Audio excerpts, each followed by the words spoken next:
Hey everyone, Tribal Talk is back. Brooks and Will are back, and today we're going to do something a little different from our first episode, which is a draft for Second Chance. And if you didn't have a chance to watch that, go watch it on our channel. But today we're going to Now's your do, second chance. yeah, now's your second chance to watch it. You're going to Samoa.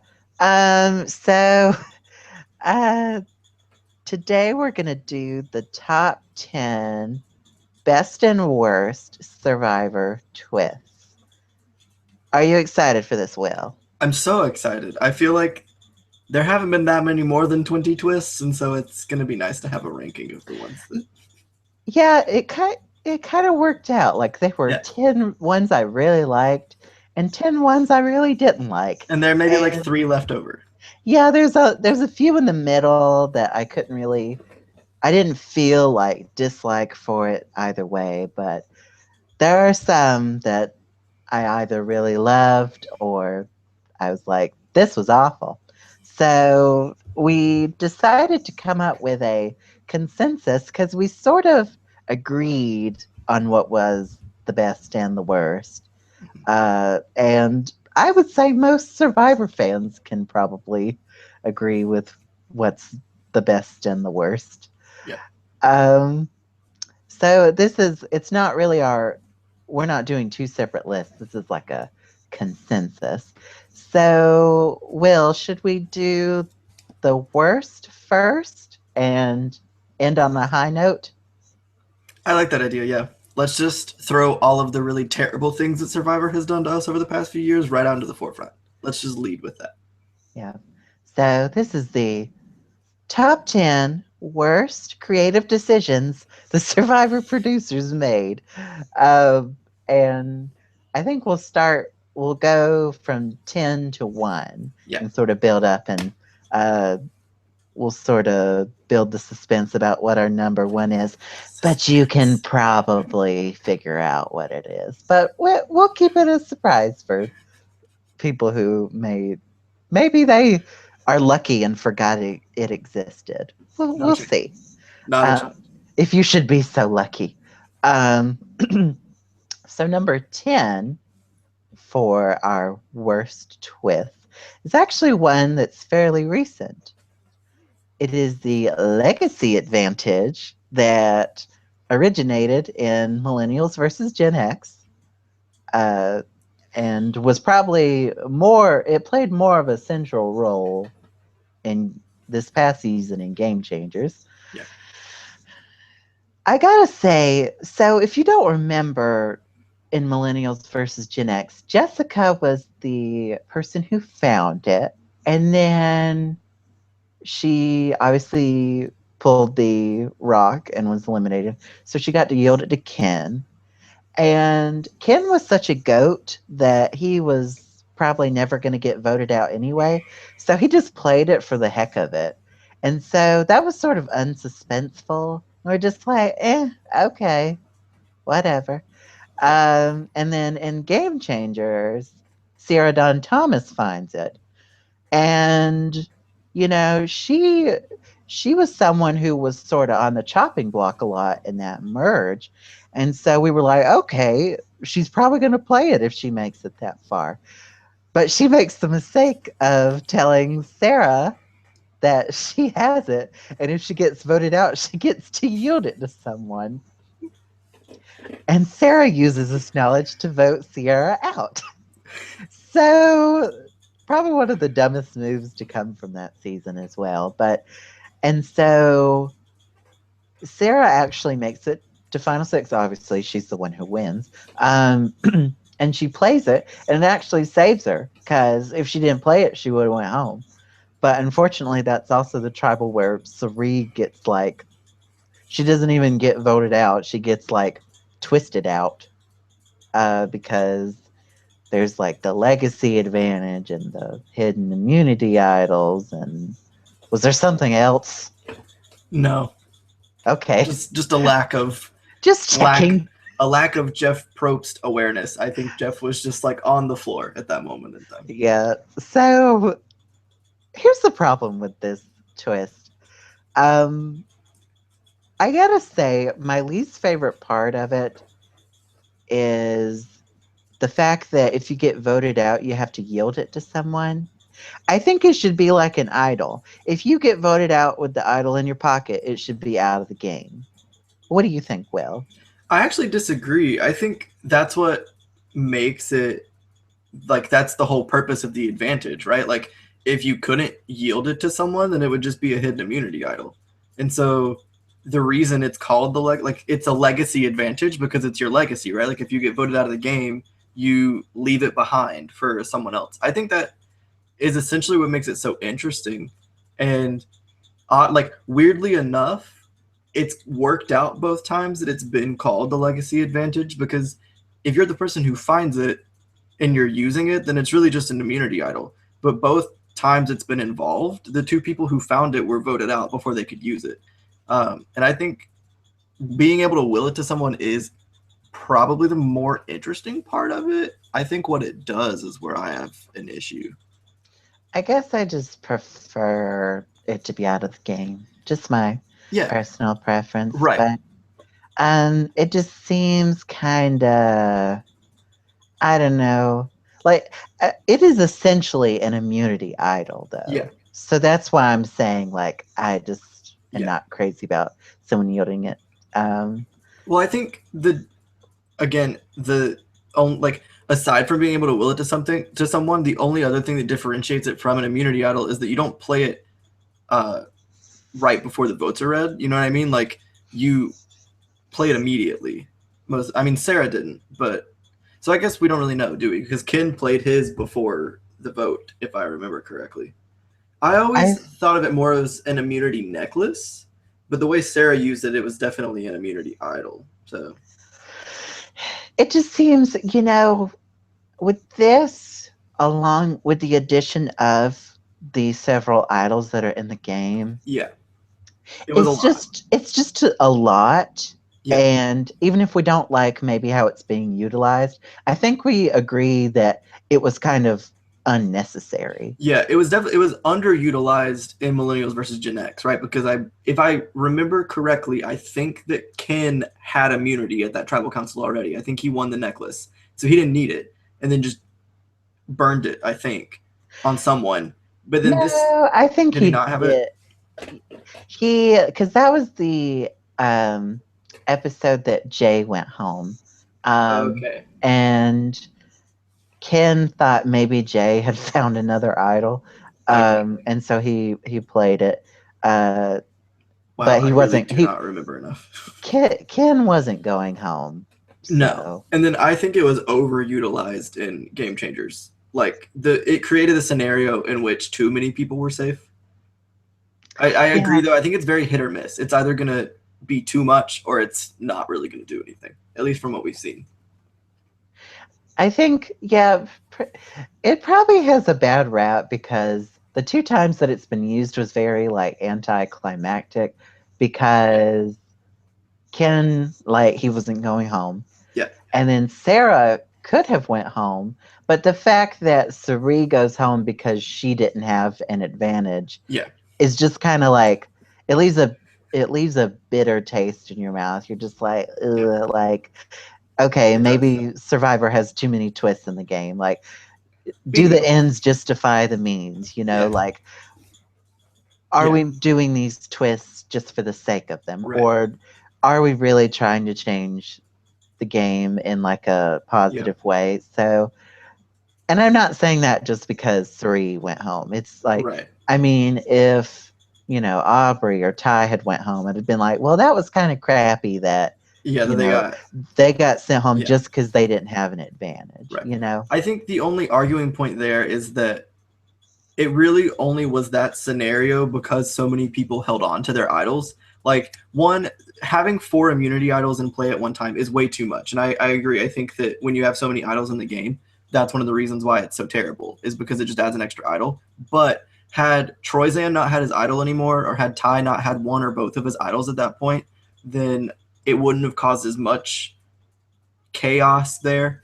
And I think that boot would have been a little bit more satisfying had there not been that many idols in play at the time. Like, I think having 5 idols in one season of Survivor is pushing it, but it's not too much because the idols always lead to interesting plays. But like having Once you start 4 of adding them in at one other time, stuff.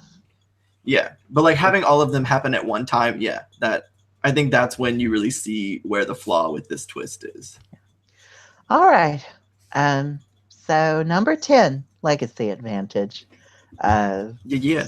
Just not a fan. I mean, it's not the worst twist, but it's just very unnecessary, and we could have done without it. And I hope to not see it again. So Same. I would agree. So number 9 is the extra vote twist that was introduced in Worlds Apart. So this is a twist that they continue to beat into the ground over and over and over and over again because they think that people like it. But if we're being honest, when has the extra vote twist ever worked? Which I think is one of the reasons why it suffers so badly and is on this list, is because the extra vote has yet to prove pivotal at all, ever, period. Any of the 4 times that it's been used. So, hint, hint. Jeff, please no. yeah, here's the thing with the extra vote. It's only interesting if it's like if the votes are like coming down to the wire and it's the deciding vote. That is the only scenario where we're just like, wow, that was a great play by that person that had that extra vote, But it's never worked out that way. No. I mean, this past season, Debbie used it to vote out Ozzy, but Ozzy was already going home. Yeah. So it was just kind of like that was a way, and it really would have come in handy for her boot episode. The next tribal council. Yeah. So how funny is that? Well, and let's not forget that the first 2 times it was played, Dan played it and went home on the same vote, and then the very next time in Cambodia when it was used, Steven used it and went home in the same tribal council. Yeah, it's just that's the only scenario where it works, and everything else is just kind of like. Okay. Yeah. Just like, who had it in Korong? It was Ty, and he voted for Michelle twice. That's right. Who won? So like it didn't do anything. But Jason was going home that tribal, so yeah. So never has it. Well, I guess it was successfully used in Game Changers. It just wasn't necessary. So the only time that the extra vote has gone towards the person going home has been when Debbie used it unnecessarily in Game Changers. Yeah, I'm not sure what her logic was behind that, because pretty much everyone, except for like the people who were on the bottom, the Suri and I think Andrea and Aubrey, like those, because they were sort of on the bottom in the beginning of that and merge. Michaela, before Sarah flips. But I think maybe Debbie was just worried that Sarah was going to flip. Or that someone was that Ty or Sarah won, or both would have flipped. And I think maybe that's why she used it. Maybe. It was a gamble, but yeah, I would have only used it if I thought I was in trouble. Maybe that's just me, maybe. Yeah. And she went home the next tribal. Yeah, well, I think that extra vote had a lot to do with why Debbie went home the next tribal council, too. I think it just put a target on her back, because they were like, wait a minute. Among other things. You're definitely among other things. But I don't think that helped at all. All right, so number 9, the extra vote. Another one that's, I mean, it's not the worst thing in the world, but it could be used efficiently. It just hasn't been yet. In only that scenario. But it's just so useless otherwise that I would just be okay never having it in another season. But Survivor loves their extra votes, so maybe it'll still keep popping up. And I guess we should also specify that this is the extra vote / the vote steal. Like those twists are the same thing. Yes, so essentially. It is not necessarily an extra vote. It's just an absorption vote. Either way, it's dumb. Yeah, it never works. No. So anyway, number 8. Number 8 is interesting because when this season first aired, I was not watching Survivor when this season first aired, but I know for I have since rewatched this season, and I know from people's recollections that were watching Survivor at this time that this twist was initially positive. Like people Yeah. really liked it. But as time has went on, it's sort of soured in public Survivor superfan opinion. Um, I am talking about the Outcast twist from season 7, Pearl Islands. If you don't remember, this twist occurred right before the merge in Pearl Islands. Yep. Basically, everyone that was voted out pre merge was put on this sort of ghost tribe, if you will. And the contestants had no idea. The audience had no idea. That was the reason it was so well received, is because it was such a blind side to the audience. And I remember watching it, I was like, what? You know, like, especially after watching the first 6 seasons, Hmm. that really, I mean, see, you know, there were a couple of twists in those first 6 seasons, but nothing to this degree. Right. So it was really crazy. But once you start thinking about it, you're kind of like, was there anyone from this outcast tribe that deserved to come back? Was there anyone we were wanting to see? And then you're also sort of like, at least my philosophy, and this is why I take issue with another twist that we're going to get to, is I believe once you're voted out, you're out.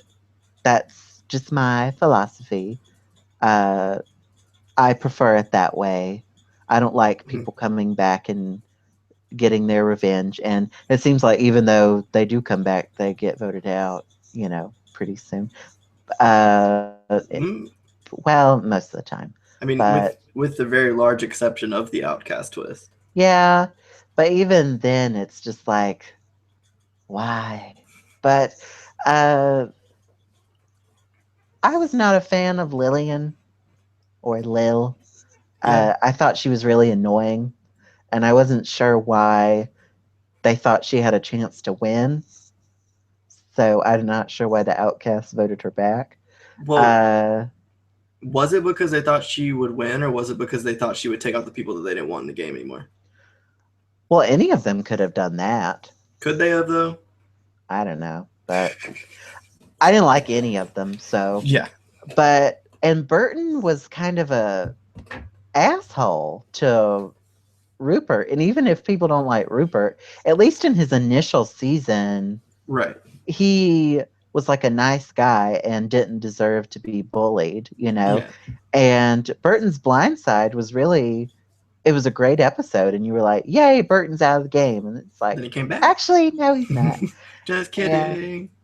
it really screws over the Morgan tribe Yeah. because Lil flips. Yeah. And Morgan sort of had this like good storyline going as like the comeback tribe, Yeah. probably the before, like the I2 4, there was Yeah. the Morgan 5, and they had this great recovery storyline, and you're like, Yeah. maybe these people do, pull it out in the end. But Lil coming back just sort of totally screws over every Morgan tribe member. Yeah. They pretty much don't have any power, and it's pretty much the people on Drake that are controlling the game. Yeah. So overall, just not a fan of the Outcast twist. Yeah. I like once you're out, you're out. And there wasn't even really someone I wanted to come back. So. Yeah. But what do you think, Will? I mean, I agree with there wasn't really anyone that I wanted to see come back with the Outcast twist. It just didn't. It wasn't as satisfying. I think it was really shocking to know that it was happening, but it wasn't satisfying because it wasn't like this person was wronged, they must come back. But I also I think the thing that differentiates this from one of the other ones that we're going to talk about later is the fact that shout out to Burton and Lil for convincing a bunch of other people who had lost their shot at $1 million to vote them back into having a chance to win $1 million. Like, I think that that's what makes this twist slightly better than some of the other really bad twists, is that you get to see that these two people who maybe aren't necessarily going to win and aren't necessarily the people you want to see come back, like they still convinced a group of other people that they deserve to have $1 million more than anyone else. And so I think essentially that is what redeems the twist for me, is because it is interesting to see the politics there. Because it was essentially a jury vote. They're like, I want you to have a shot at winning $1 million. Go play again. Yeah. I also didn't like how Survivor gave them both immunity, the first tribal council. I was like, like... I mean, you got to keep your twist alive, right? If you're going to use it, you can't let it fizzle. I wish someone did that for Sheehan. We'll get to that. But I'm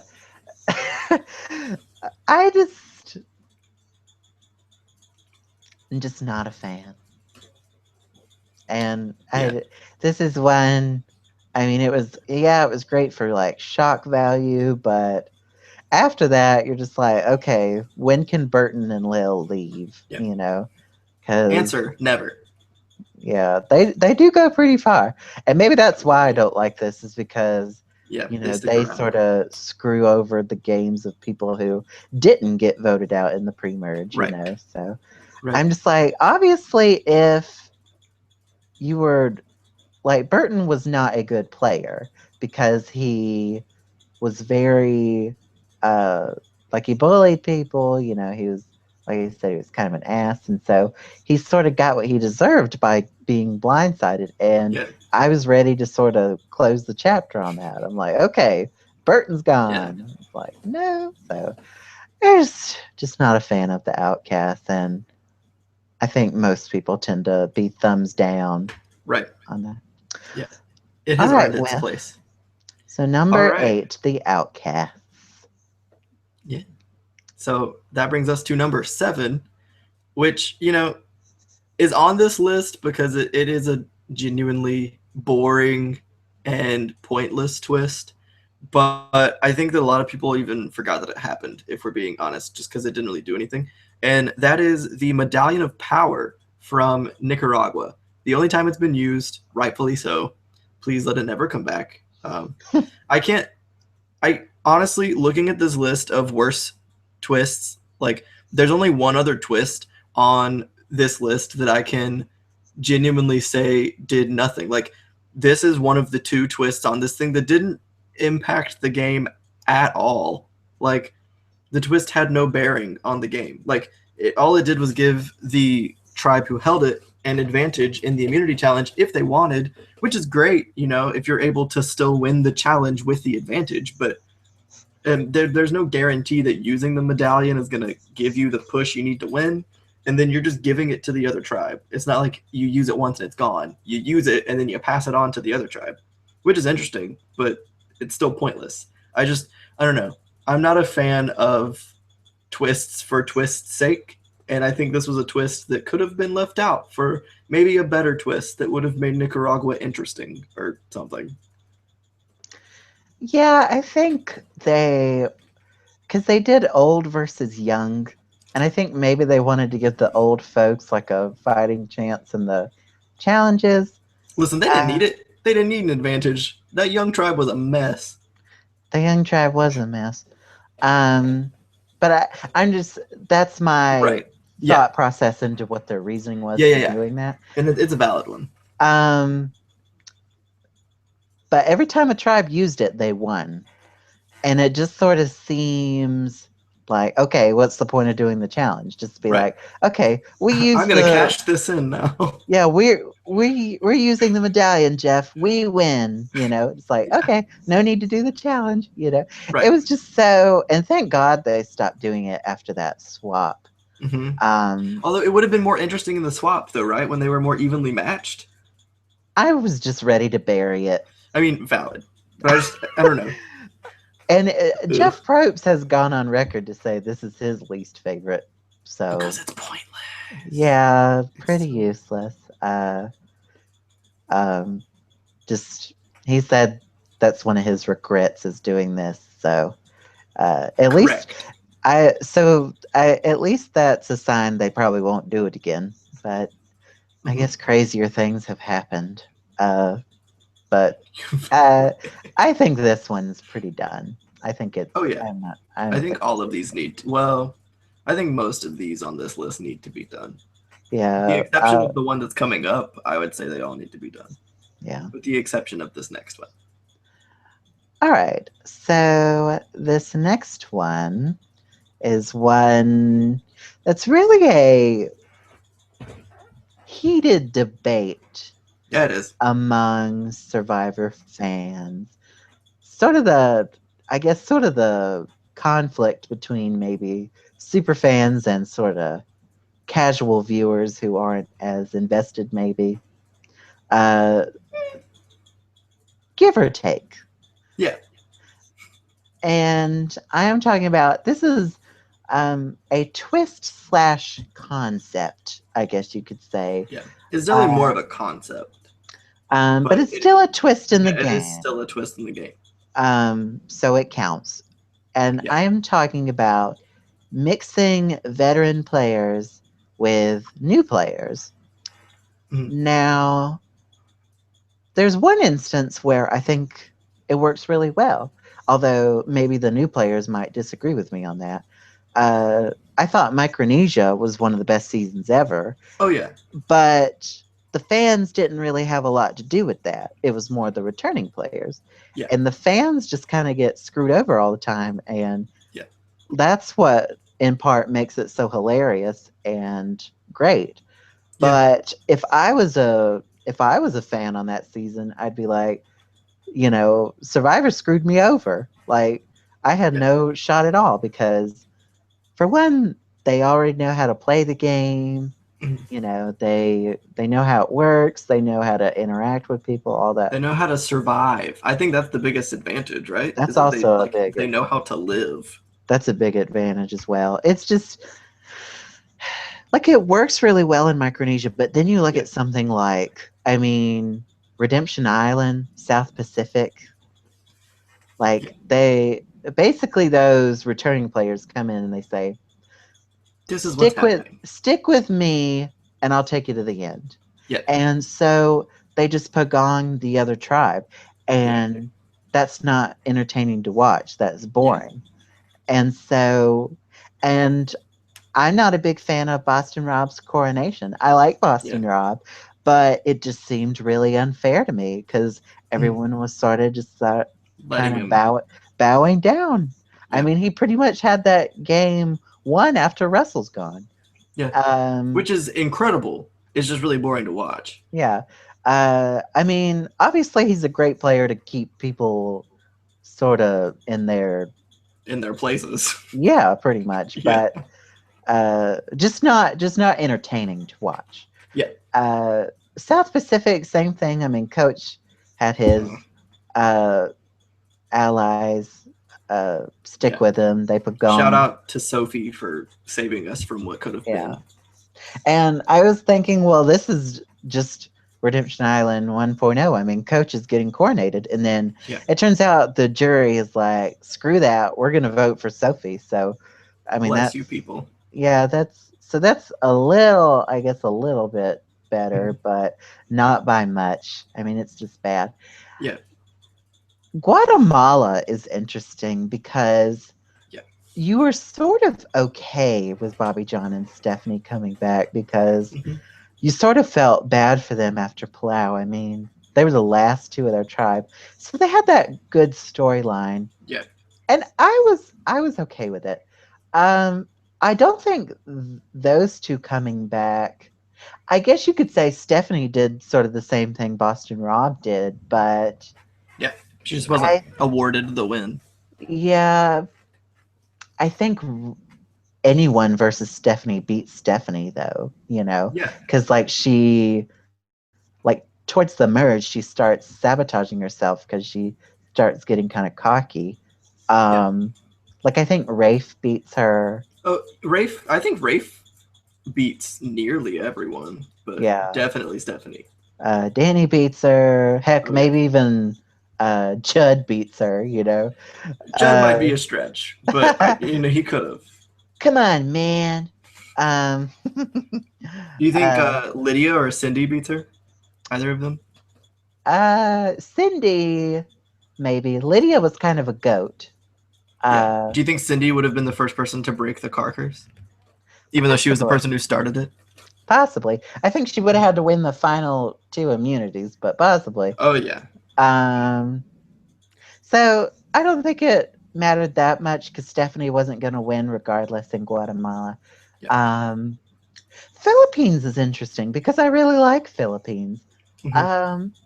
But I don't think the returning players have much to do with that I don't think they do either. because, like, Eh, obviously Russell Swan was irrelevant yeah. because that tribe was terrible and he gets voted out Yeah. early.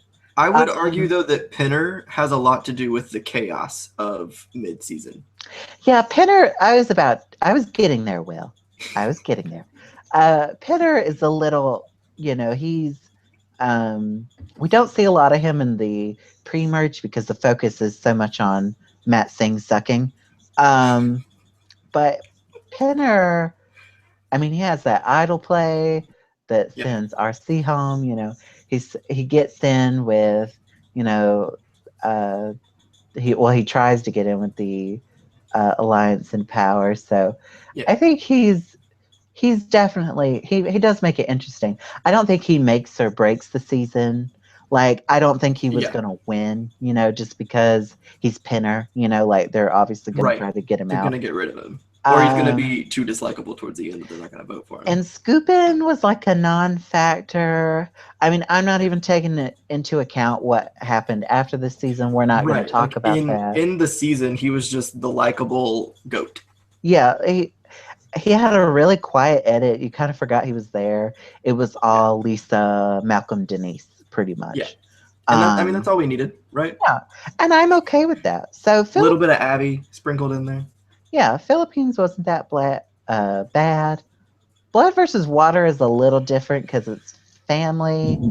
Yeah. So that's a little different, I guess. Yeah. I still wasn't crazy. I mean, we've talked about this. I'm not the biggest fan of that season as a whole, Right. but I do think the family members were at a disadvantage, and they're not as successful as the returning players.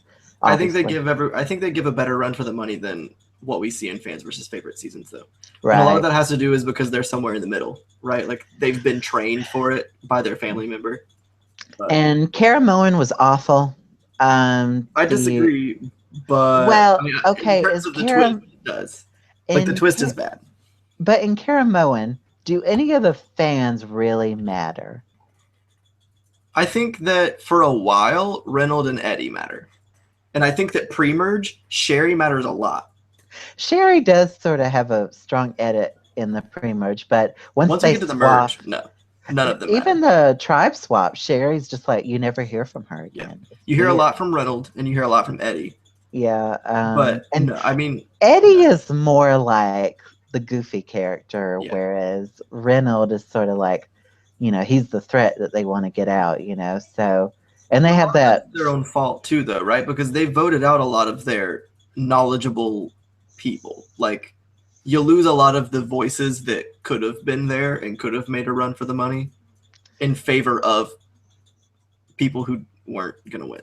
Yeah, it just seemed like most of those fans were not in a good position from the get-go, and that only, I mean, they struggle to win challenges first off, and then once a swap comes, it's nothing but fans getting voted out, and those are probably some of the most boring episodes of Survivor with Correct.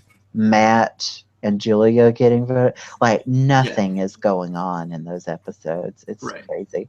But so just, I mean, it's worked sometimes. Other times it's been awful. So I'd be okay with not seeing it again. If you're going to do returning players, just do all returning players. And that's something that I'm not even, like, after this season, I'm not even advocating for that. Like, I don't want to see that for a while, I guess they'll do something for season 40 probably, but Nothing before then. Nothing Well, before that, please. they're gonna have. They're gonna do fans versus favorites 3. It's gonna happen before season 40. Oh my God, It's going why? to. I'll take it if a fan wins, especially if a fan wins. I'll take it. We've never had a half and half season that a non-returning player has won. Yeah. But the ones where it's just 2 people have always been won by fans, with the exception of Redemption Island. But that's different. So it's sort of a mixed bag, but I'm just not. I feel like when it's bad, it's unbearable, and so that's why it's very hit or miss. So, all right, are you ready to move on? Please. So number 5 is another one of those twists that like literally did nothing for the majority of the there was no strategic implications of this twist. I think it was cool to watch on television for about 15 minutes, and then it quickly became just wearing and boring. And that was the One World twist from Survivor One World.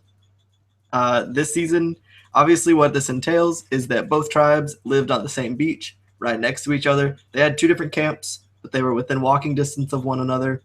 This opens up a lot of possibility for co-mingling between the tribes, which is something that is not allowed in other seasons, obviously. So for those of you who aren't like super fans and aren't aware of this, but like it does make sense, obviously. But once you're on your tribe, you don't communicate with people from other tribes in person unless it's something to do with interaction directly in the game. Like the beaches are actually separate. You're not within walking distance of the other tribe, at least for the most part. And if you do happen to be within walking distance of something else, like you are kept away from that. So One World was one of the first examples of this for the entire duration of the game. Probably the only example of this, actually, and hopefully the only one ever. I just don't think it did anything. Yeah. One World, it sounds good on paper. I know before they did this, there were like tons of like fan fictions about this, how epic and interesting it would be, because people would already be playing for the end game, trying to mingle with people on the other tribe. Yeah. But it just doesn't pan out that way. No. And some people have suggested that this would be better without the men versus women concept. Yeah. Which may be true, but it seemed like they didn't want to interact with each other because they were scared. They were scared that their tribe mates were going to vote them out because they would have saw them strategizing with the other team. Which that's a very valid reason to not talk to the other team. Correct. So it sort of defeats the whole purpose. They abandon it in like episode 5, where they do the swap. They send the other tribe to like a whole new beach to start over, which is ridiculous. Yeah. It would have been better. Like you just said, it didn't work because they were separated men and women, and so as soon as they take that construct away, they also just strip the One World part. Yeah, like the twist that the season is named after lasts for 4 episodes. Yeah. Like, but like at that point, you already know that we're marching to a Kim finale. So it doesn't really matter what twists are there. Well, I think like Colton is getting this heavy edit, and you're just like, okay, Colton's gonna make the merge. That'll be interesting, even if you don't like Colton. Yeah, and then he gets medevac, and you're like, okay, Kim wins. So, just not crazy about this. Yeah. It's if anything, it's just boring. Yeah, I think that it would work really well in an all-returnee season. If they ever want to bring it back, let it be for All-Stars 2 or Heroes vs. Villains 2, where these people are all ready to play the game from the get-go. Now that's interesting. I didn't think about that. All newbies, they're not going to want to play the game from day one because they're trying to figure out how to play the game. But if you bring back 20 people who have already played it, I think putting them on one beach would be really entertaining. And like, heck, let's even strip the 2 tribes thing. Like, keep them in 2 tribes, let them know what tribe they're on, have their different colored buffs, give them 1 shelter and 1 fire pit and 1 well. Like, make it 1 big camp for 20 people instead of 2 separate camps, so that there is no separation. They have to be all together, and like make them play the game from day one. But I think that would only work with all returners. I don't think you would ever get that game from newbies and make it be interesting. That would be interesting with all returnees. I hadn't thought about that, but Can you imagine uh, game changers on one beach? Heroes versus villains on one beach? Boy. oh, that would be interesting. Boy. Okay, I'm with you on this, Will. I'm with you. Line Uh, was used. Bad twist. but yeah, otherwise, like on newbie seasons, no, don't No. do it. Um, Mm-mm. all right, let's move on. So that's number 5, One World. Yeah. So number 4 is sort of like One World in a way. Yeah. Just Um, implemented in an even worse way. yeah, One World, but worse. Uh, if you can imagine that. But I'm talking about the fake merge that is seen first in Thailand, Yes. and then we sort of get a version of it in Fiji. It's along the same lines, but it's a Yeah. little different because they do the weird like two teams thing. I don't know. Uh, we'll get to that, but we'll talk about Thailand first. Yeah. So Thailand is sort of this like universally panned season by most fans, and this Mhm. twist is equally as universally panned. Yeah. So I so the contestants, you know, after like the sixth person is voted out, they're just assuming they're going to do a merge because in the first Yeah. 4 seasons that's what happened, Mhm. and so they get to the fake merge, I guess.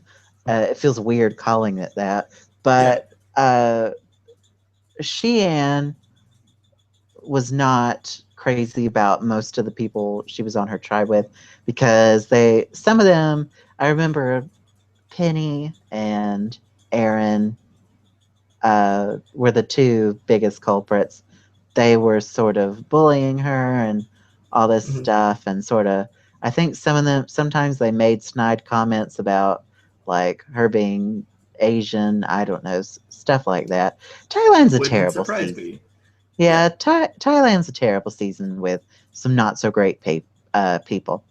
Mhm. Um, but so Sheehan obviously is looking for other options. So Yeah. she's like, okay, I guess we're merged. We're on the same beach. So she starts Yeah. making plans with Brian and Choigon, that whole tribe. And so Mhm. she's ready to flip. Yeah. And Ken, excuse me, Ken is he sort of picks up on the fact that she's having all these discussions and stuff. Mhm. And he gets pissed off because he's like, you're doing what's good for your game, but not for mine. You're screwing me over.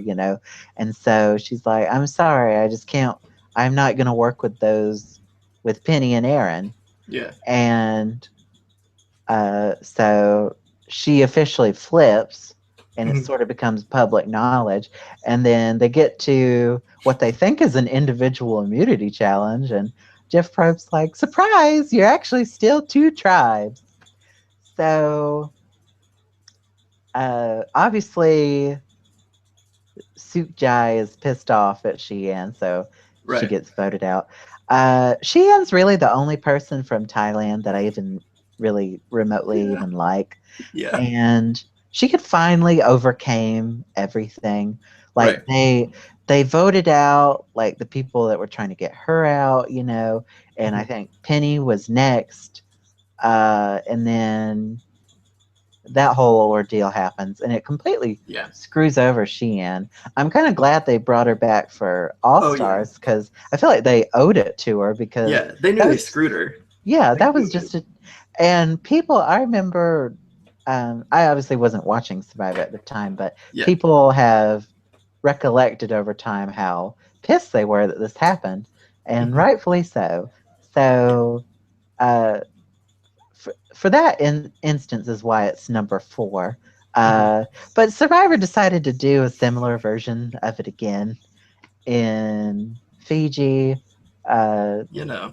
they merge, but they compete for immunity for 2 different teams. So they're technically still tribes, Yeah. but it's not tribes. It's really weird. uh, completely screws over Michelle, Oh yeah. who at this point was like a friendly, like likable character.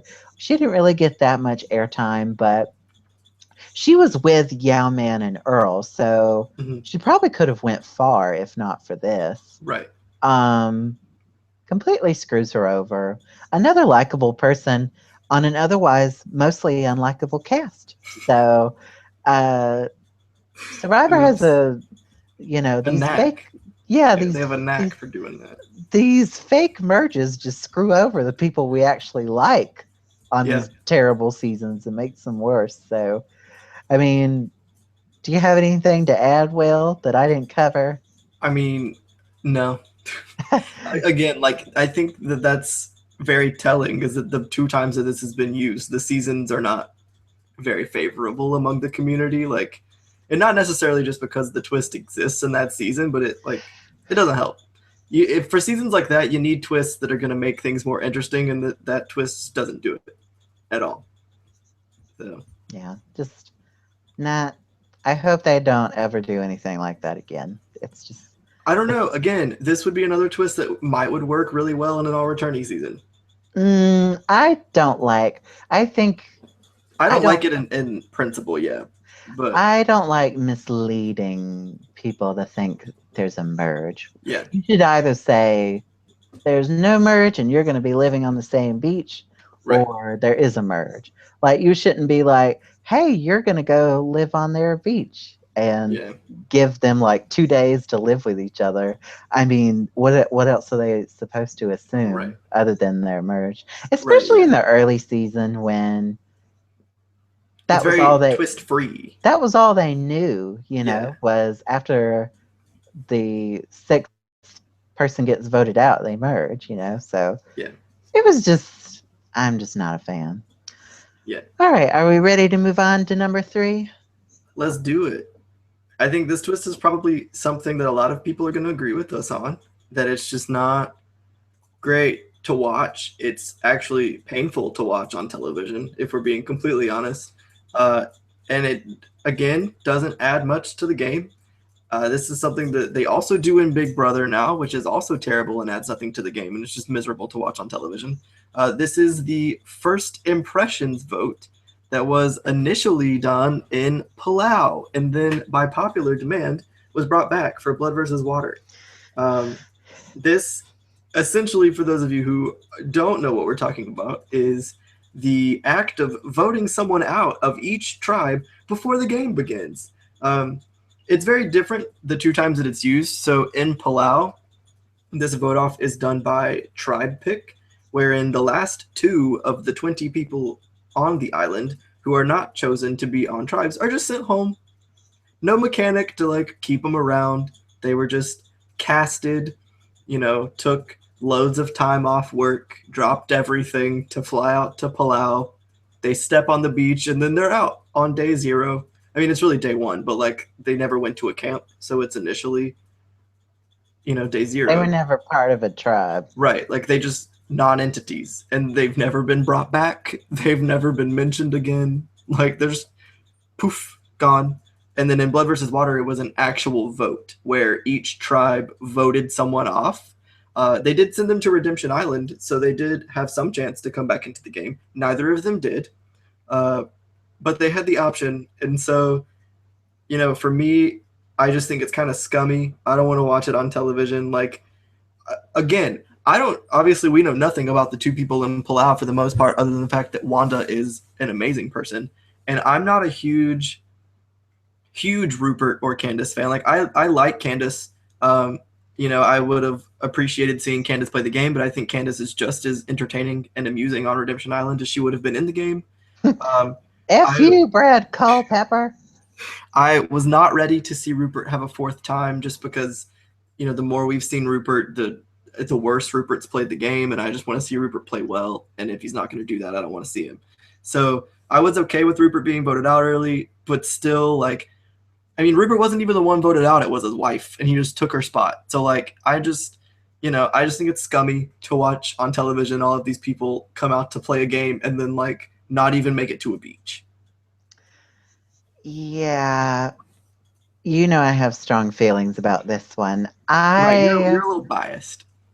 Well, eh, but we both agree that it is a Yeah, no, terrible. it is terrible. It's not even terrible. It's just plain cruel Yeah, because in Palau, specifically, specifically pull out like blood versus water. Okay, you have a mechanic to potentially let him come back. yes, but Palau, those people didn't even know each other, so they're sort of basing it like they think probably Wanda's weak, so we'll just let her leave now. But it's Yeah, just like Wanda could have been a really entertaining character. Who knows? could have. Wanda Um, was a really entertaining character. What are you talking well, for about? her brief stint, yes. But I mean, it would, after a Yeah, couple of days in the jungle, yeah. that probably would have been entertaining.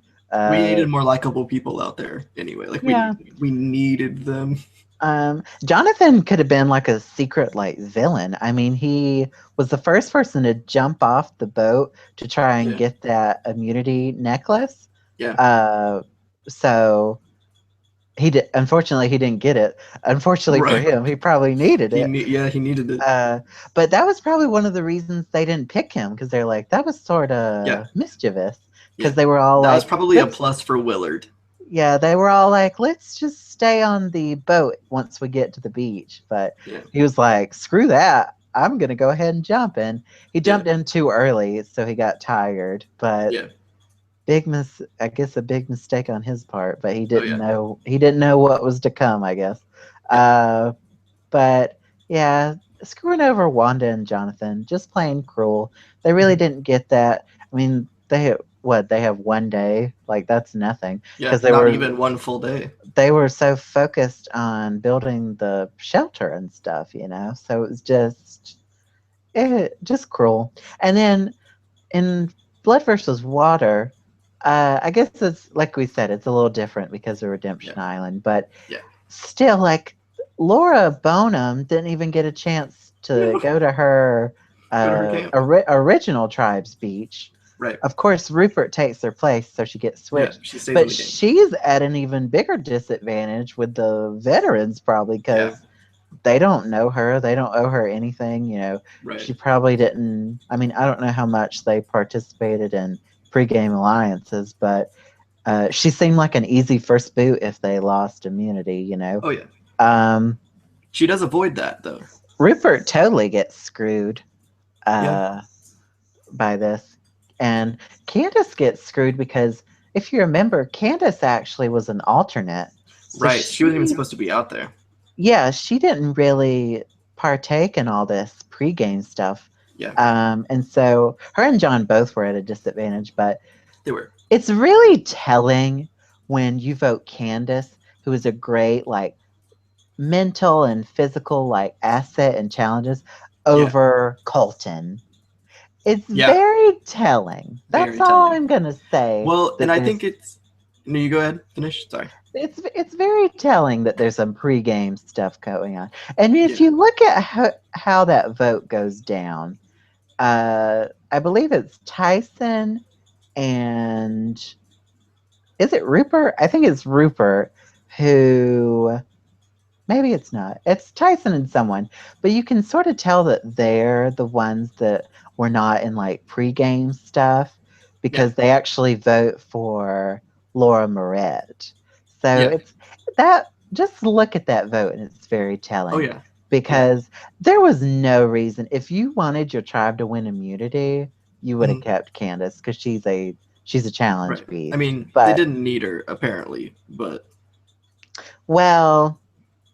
they had Tyson. That was all they needed. I guess, but you get what I mean. Right. Over someone like Colton or Kat. Yeah. Or Rupert. They didn't vote Rupert off. Oh yeah, Rupert didn't even get voted off. So right. I don't know. And I think that also was a disadvantage for Candace because of the way that they're sequestered. Because I don't know if this is correct or not, but like I know that they all stay at Ponderosa before the game starts. They're just not allowed to talk to each other. So they can see each other. Like they know who was there, but they didn't know Candace was there because Candace was an alternate. Yeah, I remember reading an interview where I don't know who it was, but they said all of a sudden, they all flew out to location together, so they knew who was on. But I guess John and Candace, boy, she would really grill me if I Lord said help. that. Whew. Imagine Pinner and Candace on a season together again. Oh God, I am here for that. Actually, they're actually friends in real life, so I'm here for that. But John and Candace, I guess, flew in on a different plane or something. I don't know the I'm sure whole. the alternates flew in separately. Yeah, but so they're like, okay, RC's with us, and then all of a sudden they're taking promo shots, and John and Candace, Ta-da! John and Candace walk up on the beach, and there's no RC to be found. So Yeah. just not a just a cruel twist, an Yeah. unnecessary one that I mean, we've entertained some of these like would work in a certain situation. I don't think this works ever. No. It's just not something I enjoy to see. So just not a fan. But all right, let's move on to our number two. Yeah. This is also one from Fiji. Uh, so there's a trend here of bad seasons also sometimes equal bad twists. And this was sort of the whole concept in Fiji in the pre-merge. Of course, I'm talking about the haves versus have-nots twist. Mhm. This is just the antithesis of what Survivor is all about. I'm sorry. When you have one tribe that has everything, Yeah. food, shelter, water, comfort. A I mean, bathroom. They had a bathroom. everything. I mean, they're sleeping on beds. And then you go over to the tribe that has nothing. Yeah.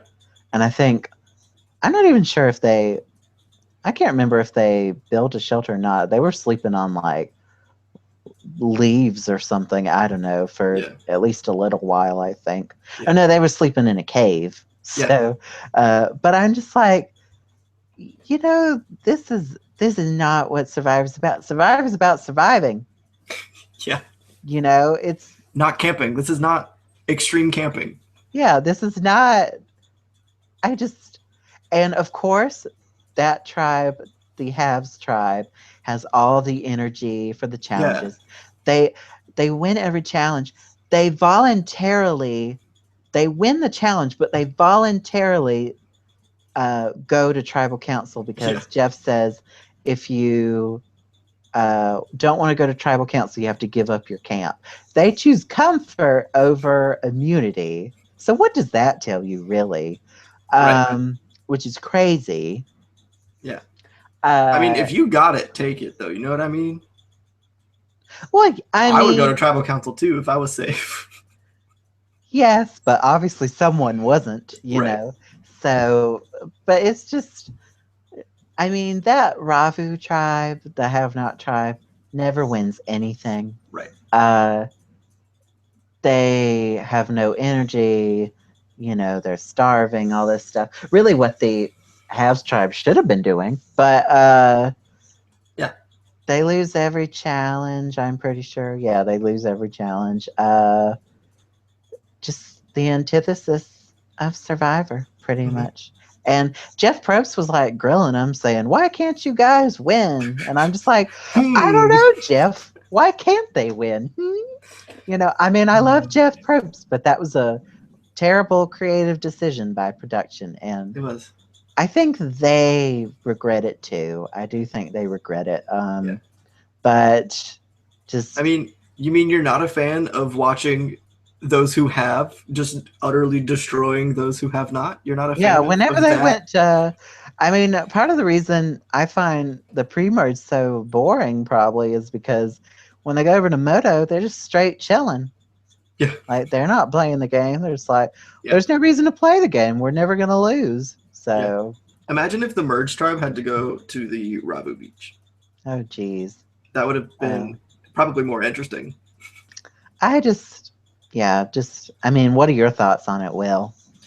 I mean, I agree. It's just the complete opposite of everything that Survivor is supposed to be. And so, I mean, it rightfully earns its spot at nearly the top of this list. Like it's not even, again, it's not a game twist. I hate these twists that are more conceptual than not. Like it's just not.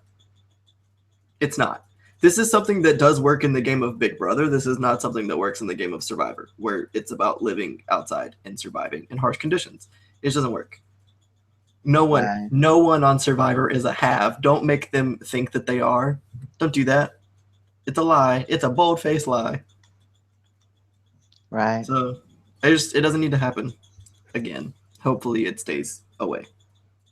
Right. Okay. So we want to move on to number 1? Yep. The time has come. Drum roll. I'll let you introduce this one.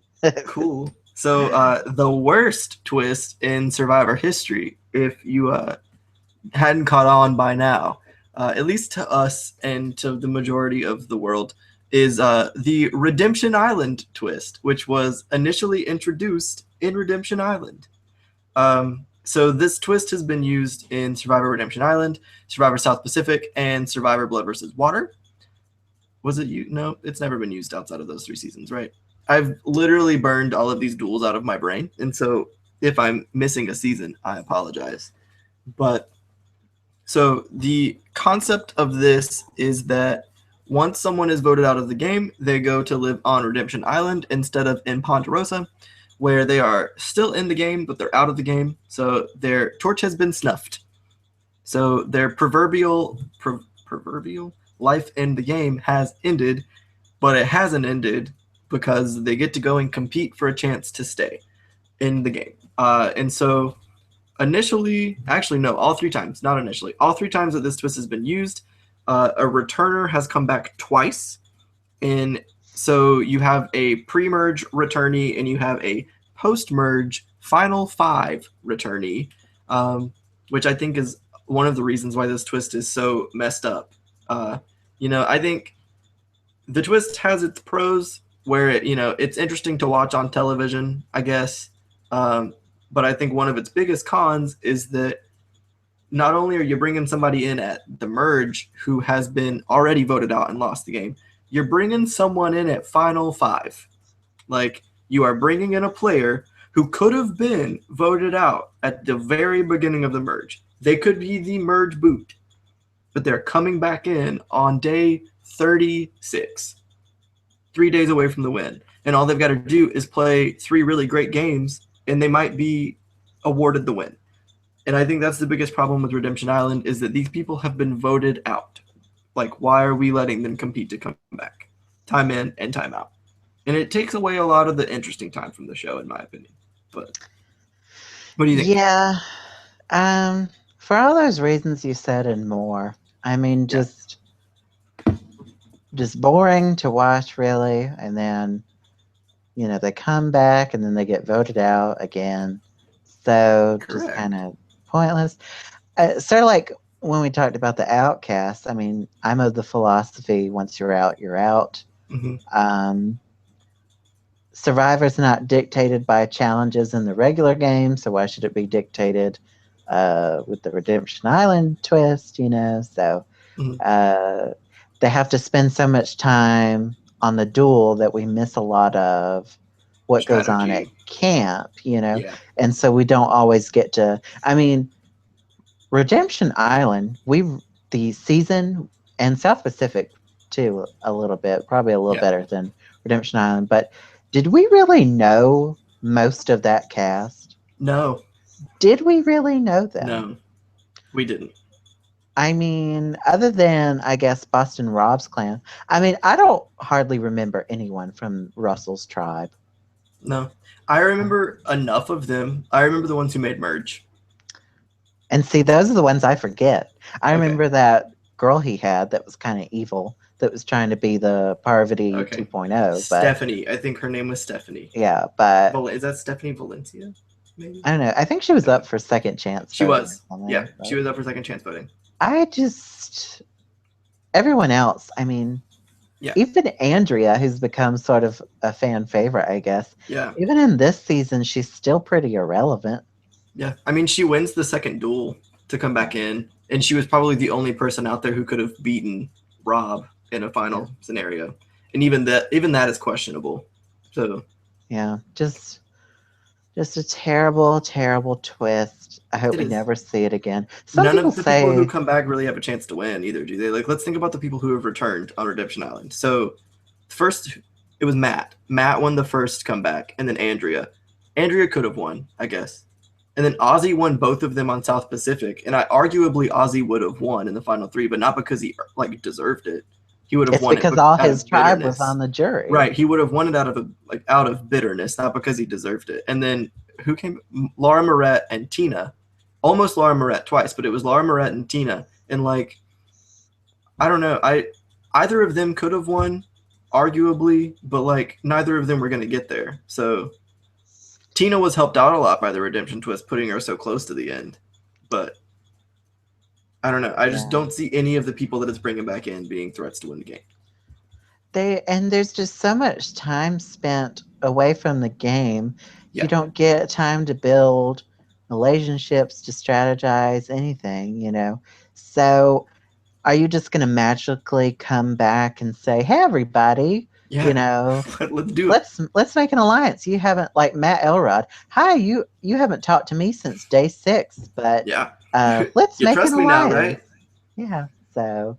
And I think that's a lot of the reason why all three of those seasons, well, okay, with the exception of South Pacific, it's very clear cut who is going to win from the get go.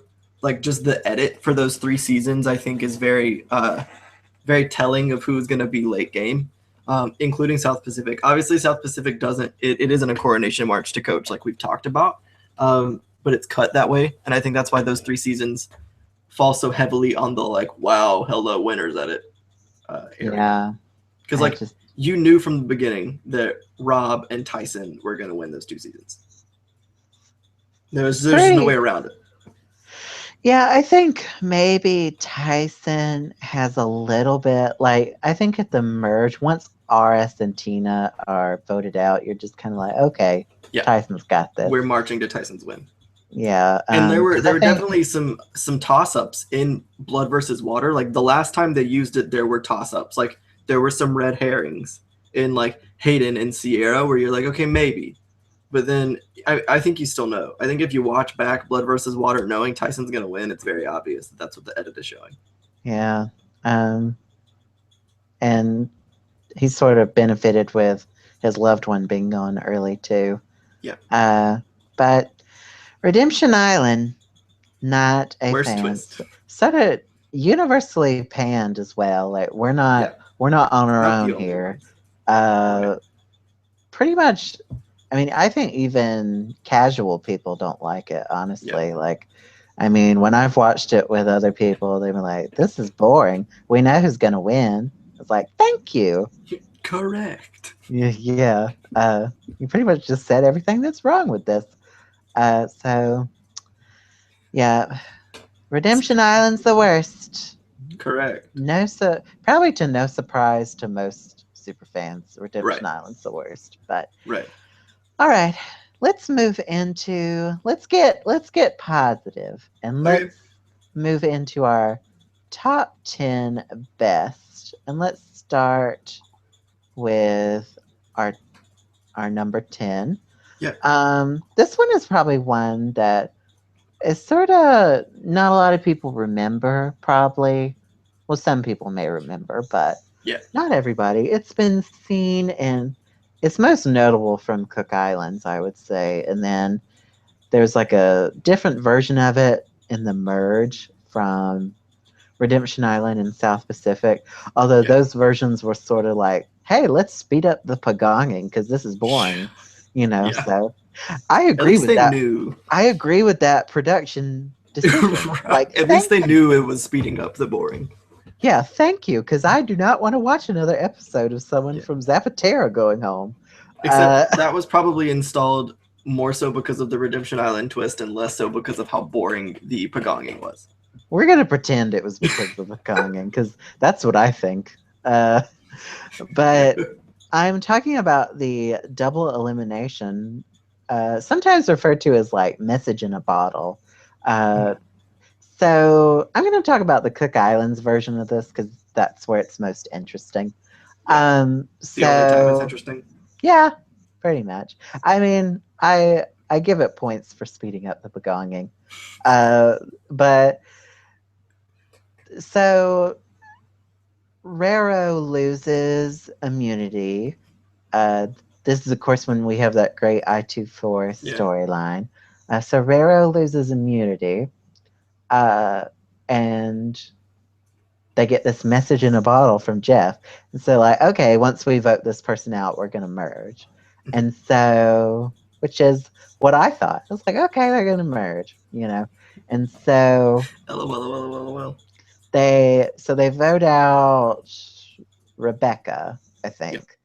And Yeah. because she had like no alliance or anything.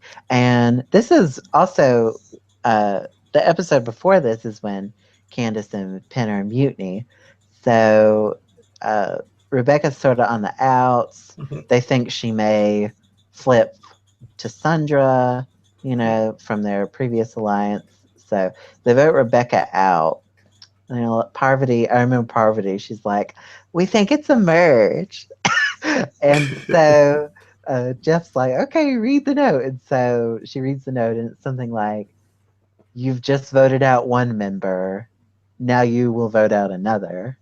And I was like, what? Because when I went back, I was not watching Survivor when Cook Islands aired, but when I went back to rewatch the seasons, this was before like the Redemption Island stuff.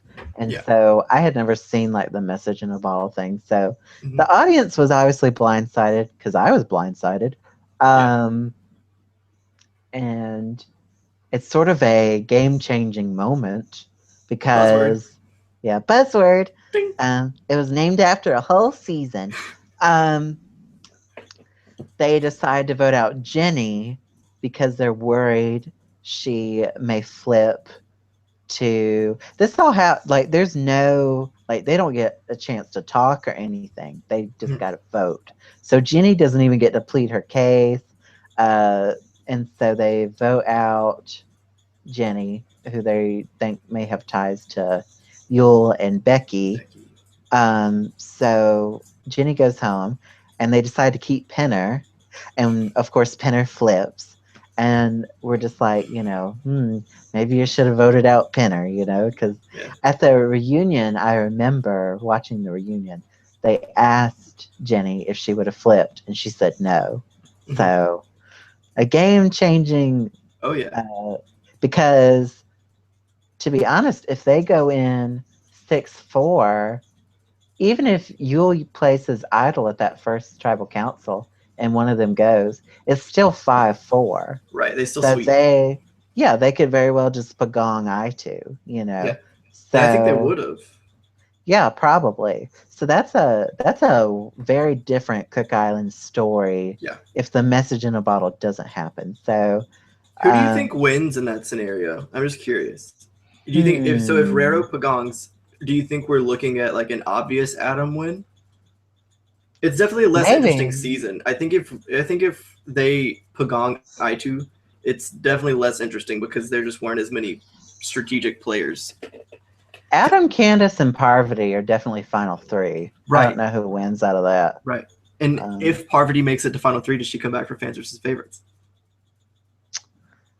That Penner flip could have done great things for the Survivor legacy. You mean Penner getting voted out? No, I mean Penner flipping at the merge. Like Penner flipping and causing Raro to lose could have been really good for Survivor because maybe Parvati doesn't come back and then fans versus favorites isn't as good. You never know. But do you think it would have been an Adam win because people didn't like Candace in Cook Islands? Yeah, I think I2 was probably bitter at Candace about the mutiny. So Adam or Parvati, definitely. Or does Nate? Do you think Nate would slip in? Do you think Nate flips? I think they actually get him out because he's such a... Nate was not going to flip because he's the one who... like, he was in Parvati's back pocket, first of all, and also because Nate was the one who told Candace when he went to visit I2 that there's a place for her when they merge. Gotcha. So I don't think he was going to flip. Yeah. He didn't like Sundra anyway. So. Gotcha. But what was I going to say? I think Adam or Parvati definitely win. Maybe Parvati because she had a better social game. Maybe That's I true. don't know. We could have seen a very early Parvati win. There's a lot of what ifs, but that's right. Still, even if she wins, then that like totally changes Survivor lore because then she's not a villain. Yeah. What do you and do? And the I-2-4 storyline probably never happens. Right. Like, and then maybe Ozzy never gets brought back. Oh my gosh. Wow. Dang Cook it, Allen's Penner. blessed us. Penner, you caused all of this. And the most important player in Survivor history. Maybe Jonathan Penner would have took Parvati's spot maybe on Fans versus Favorites if that was the case. That's true. She probably does, actually. She was asked back actually, yep. But she Amanda took her spot, didn't she?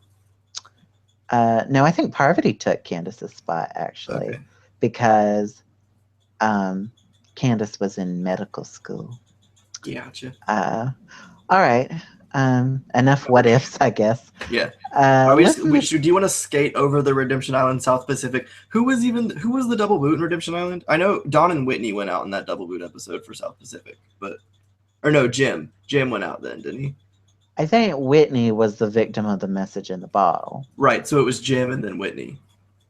Yeah. And then Dawn went the next episode. Something like that. I don't remember. I just know they all go home. Yeah.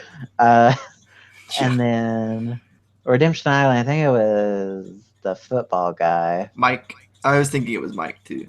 Something like that. I think it was probably Julie and then Mike. Maybe. Not really that important. Or Steve. I don't know. Who cares? Yeah. None of the important people to those season storylines. Yeah. So it's fine. All right. Well, let's talk about number 9. Okay.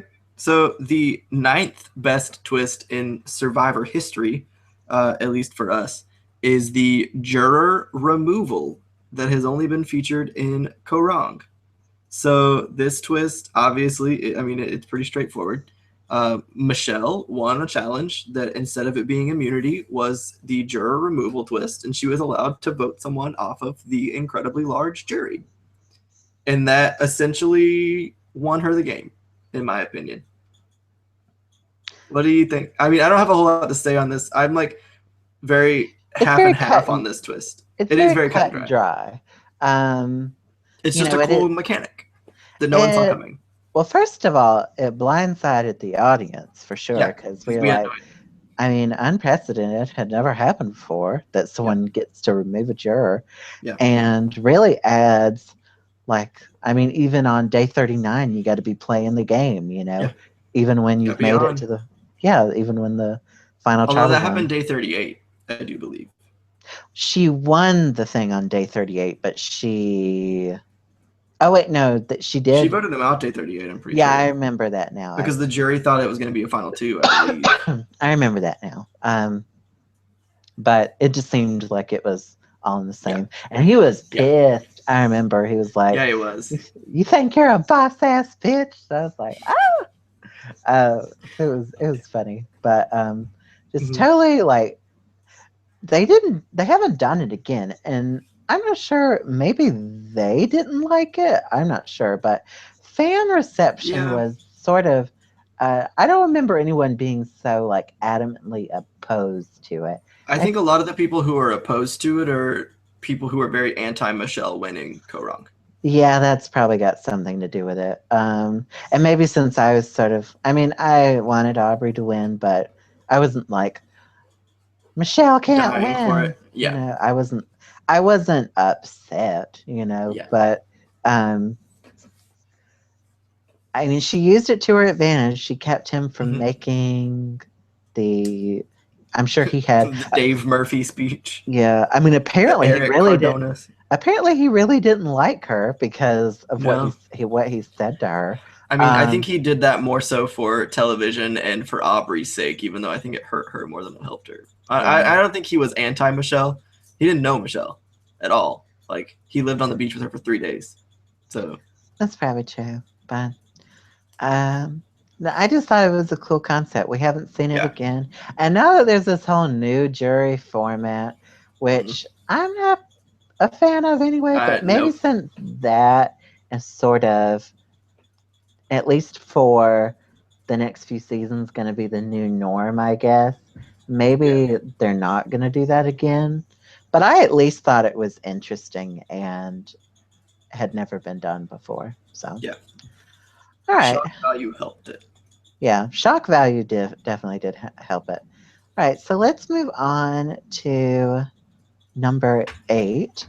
So this is another one, sort of like the fans versus favorites thing. It's sort of like a twist slash concept for Yeah. the season. And I'm talking about Battle of the Sexes, or gender wars, whatever you want to call it. Men versus women, whatever. Yeah. And this is obviously um, most heavily showcased in the Amazon and Vanuatu, and And One also World. and One World. I guess One World is sort of a season people aren't that big on, so maybe they Yeah. uh, don't think of the gender thing as a positive for One World. But for Amazon and Vanuatu, I think it works out very well. I Hmm. think, Amazon especially, like one of my favorite moments is when those boys are like super cocky, thinking, oh, we're gonna kick the girls' butt, like they're scrawny women and we're manly men, Right. we're gonna win everything, and then they lose. They're not even close Yeah. because they can't walk on the balance beam. Yeah. Just one of the most hilarious moments. And I, when they get back to camp, they're just like, I can't believe we got beat by a bunch of girls, back Yeah. in 2003. Wow, that was a long When time ago. I know this is before, obviously, I was watching, but Same. I went back and rewatched it, and I love the Amazon. I think the whole men versus women thing is so interesting.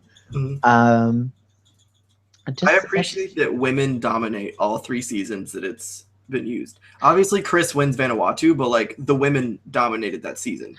Yeah, I think it's interesting, really, because Survivor usually, I think men outnumber women as winners, like Oh yeah, by, I think there may be like 8 or 9 more male winners than yeah, female. I don't know the exact number, but yeah, uh, it's typically thought of, at least in the early seasons, that like, you know, the manly men, like the big hmm, strong men, that they're gonna do well and go yeah, far, and you yeah. know I don't understand the that at all though because it alternated every single season.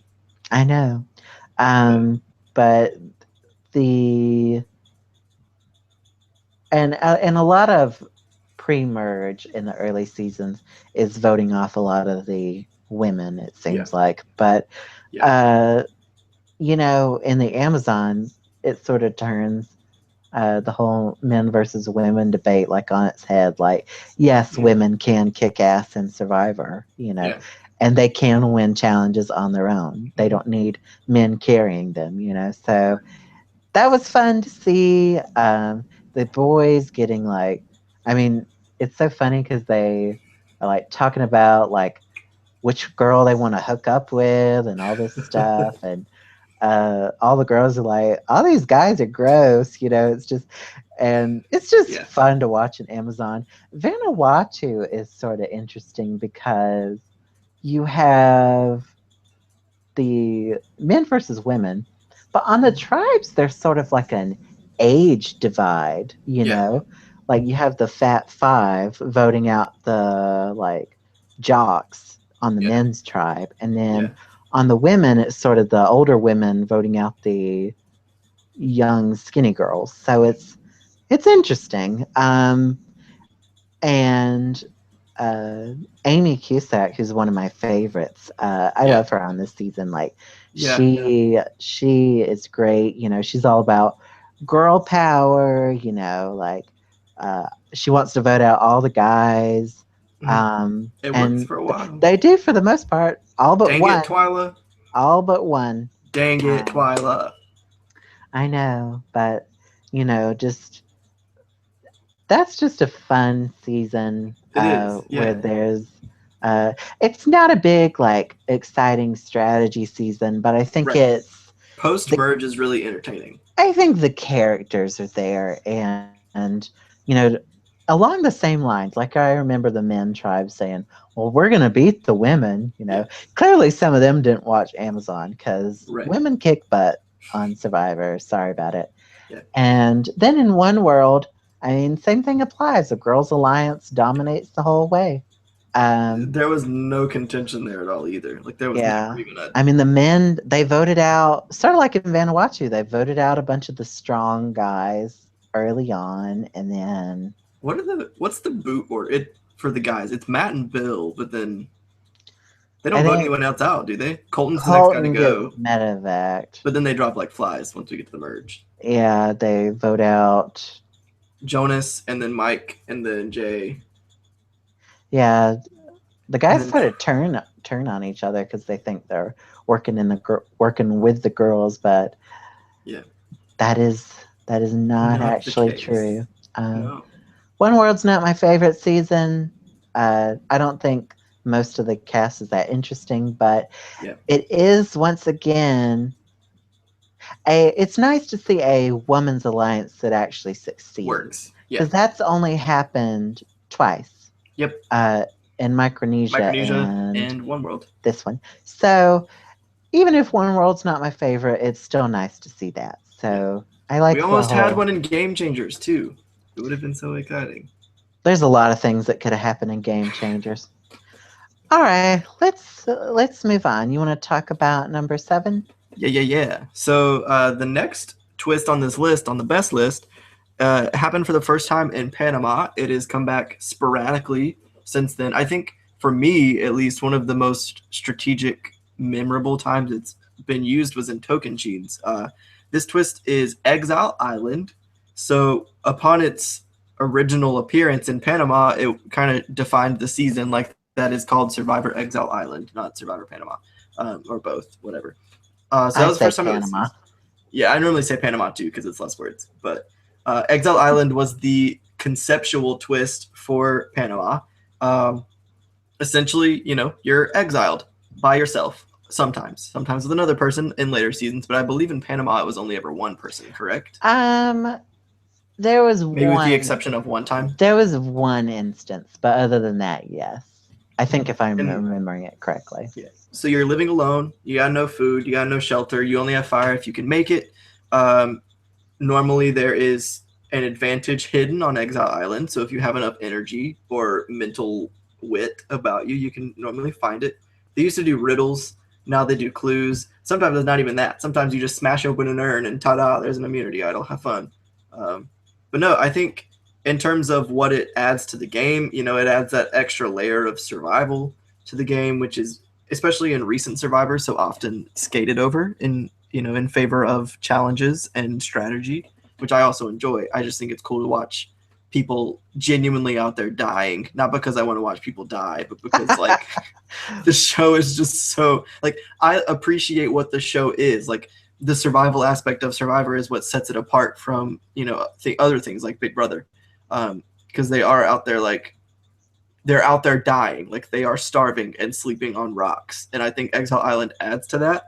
And I think it's another one of those give and take things where it's you're being removed from the game essentially for 2 to 3 days, so you're not allowed to talk strategy. A lot of things can change. You're not given food unless you can hunt it down or fish or find it for yourself, and so you're starving, you're losing energy, so you're missing out on a lot. Like you have not while you're there, but you can also find an advantage in the game, and I think that's really cool. And I love this twist, and I would love to see it used again. I think the last time we saw it was San Juan del Sur. It was in Game Changers, but I'm not counting that because that was a boat. That was not an island, and that was not Exile Island. Sorry, Debbie. It wasn't. And Debbie got a visit from Cochran. Yeah, our favorite person. I love Cochran.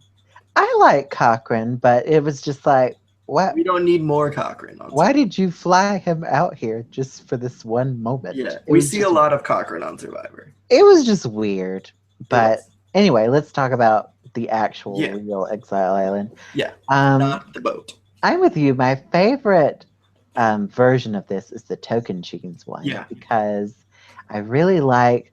I mean, Taj and Brendan have this like exile alliance yeah. that, That foursome, incredible. of course, it didn't work out. Yeah, But imagine if it did. Like, yeah. imagine if they run the game at the merge. Like, Mhm. how crazy would They that be? could have if Brendan had played his idol.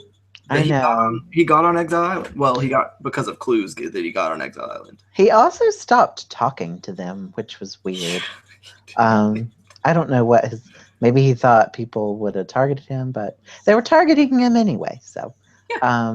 it was. I just thought it was weird. Mhm. But you know, if it works out, it would have been great. It also gives us the one of the best coach moments ever when he comes back on his little Hobbling on in his on his crutch. cane, and he's like on that. He's doing that balance challenge, and he's like screaming. And one of the editors puts like a flying hawk or something, like Yeah, making that hawk like screech yeah, the noise. screeching. It's just the best thing ever, Mhm. honestly. And Yeah, I think it Coach, adds a lot to TV in general. yeah, that's one of my favorite like Survivor moments. That's just so hilarious, Yeah, and um, and other versions. I like Gabones with Sugar in the Sugar Shack. I think yeah, that's funny. right. Uh, Still not an island, but like well, Sugar Shack makes up for it. it was a landlocked location, Will. I know, I'm aware. I uh, mean, it also wasn't an island in Tocantins, so Also true. It was like a desert, but yeah, mud. uh, I like the Sugar Shack. I think that's fun. Uh, Micronesia, they do two people in Micronesia, but it's not. Mhm. They're not making an alliance like they Right. are in Tocantins. But I still think that's interesting. How and Exile in Micronesia is like huge. Like Yeah. I remember. I think it was Amy and maybe Kathy. I think maybe Yeah, I uh, think they sent Kathy there a lot. Kathy and they Ted. had to swim like to each island, and Mhm. they're each like a mile apart from each other. Like, how was someone supposed to find an idol there? Like, Right. but I thought it was great. Mhm. And then they don't do it in China, but they do it in Fiji. And I don't like Fiji, but I guess it was okay there. Yeah. Uh, It's Cook never been Islands, terrible. yeah, Cook Islands is interesting because I mean, I too keep sending Candace there to get revenge on her, Yeah. and she's like breaking down. Yeah. And Yule finds the idol there. That was back when they hid the idol on Exile rather than having it back at camp. So Right. that was interesting to watch. Mhm. And I They did think that in San Juan del Sur too. It was was it hidden. hidden there? I'm pretty sure it was hidden on the island. Yeah. Yeah, because the one that John found on the island. Cool. So just an overall a neat little twist to the game. Yeah. Oh, and I Not the forgot that they did it in Korong too with Julia. Yeah, hers was a little different. She was just kind Yeah. of waiting for them to vote someone out, Right. I guess. It was a very emotional time. That was good editing. It was. I mean, I think it's great for the editing of the show. And the first, actually, I almost forgot this. The first, even before Panama, is actually in Palau when they send Janu there, and Hmm. she starts to lose her mind. Like this was before Idols, Yeah. so she's just kind of there. There. But she I did starts not remember that. I need to go back and watch that. Yeah, it's very interesting because she starts sort of losing her mind a little bit. Yeah. She was already on the bottom of her tribe, so Yeah. she wasn't really having a great time. I don't think she knew how to make fire or anything, so Yeah. she was not doing well on Exile Island. And actually, she actually comes back and she quits. Right. So that's kind of crazy. Yeah. But so yeah, just an interesting twist. Sort of heightens up the survival aspect. Hmm. So I like Exile Island. Some people don't, but I'm a fan. I I'm a like it. huge fan. I love it. My favorites in Token Jeans. All right, let's move on to number 6. This is one that is also from Cook Islands. It probably single-handedly makes that season way more interesting. Oh yeah. Because I think before that, Cook Islands was kind of boring. Hmm. I remember rewatching it, and there was maybe only 1 or 2 episodes that I thought were groundbreaking, Yeah. But once the mutiny is offered, because I'm obviously talking about the mutiny, Hmm. what a difference that makes, because that sort of sets the story for the rest of the season is Hmm. I2 sort of having this, comeback, Yeah. and eventually they vote out every single person that's on that other tribe. So if it's not for Candace and Pinner mutinying, uh, does Cook Islands become like a really terrible season? I don't know, but I think it was headed towards that, and maybe that's why they decided to offer the Yeah. mutiny, because it was sort of random, and they actually merged late because of it. Yeah. So, Wow. just Cook Islands was very important to Survivor lore. Who knew? I know, and it's also had the most people return, I believe. Yeah. Candace It's at least Pinner. well, Kagayan might be Oh tied up yeah, there. that may have taken Rain with Sarah coming back. I'm not sure. Yeah, because they're at Uh, 5. Because Tony and Sarah, and and then Spencer, Cass, and Tosh. They're at 5. oh, are they tied? And Wu 6. Kagayan at 6. Oh, okay. So Cagayan is now reigning for Yeah. most people coming back, but Cook Island's a second. Yeah. And Especially of late, like for it to be of early Survivor, that's really impressive too. That it still has one of the most returnees. yeah, and they keep bringing Ozzy back. And they uh, brought Candace back yeah, they numerous. brought. I mean, they really. They brought Parvati back numerous times. I like our. I mean, I like the merged cast of Cook Yeah. Islands. All I of the don't. returnees from Cook Islands have come back more than once. Now that I'm thinking about it, I, Ozzy, Candace, Parvati, Pinner. Who was the 5th one? Lord help. Is it just the 4 of them? wait, what? Ozzy, Just Parvati, Parvati, Candace, Pinner. Penner. I think that's it.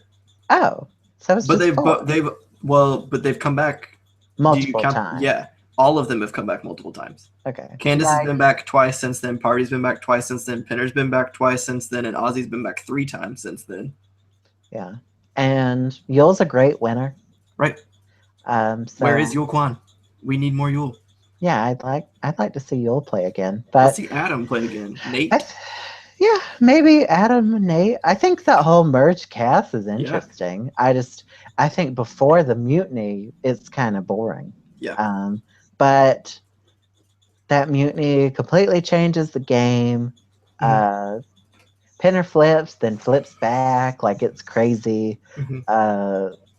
I2 gets their revenge on the 2 people at mutiny, so it's just a great it gives us one of Survivor's best storylines. Yeah.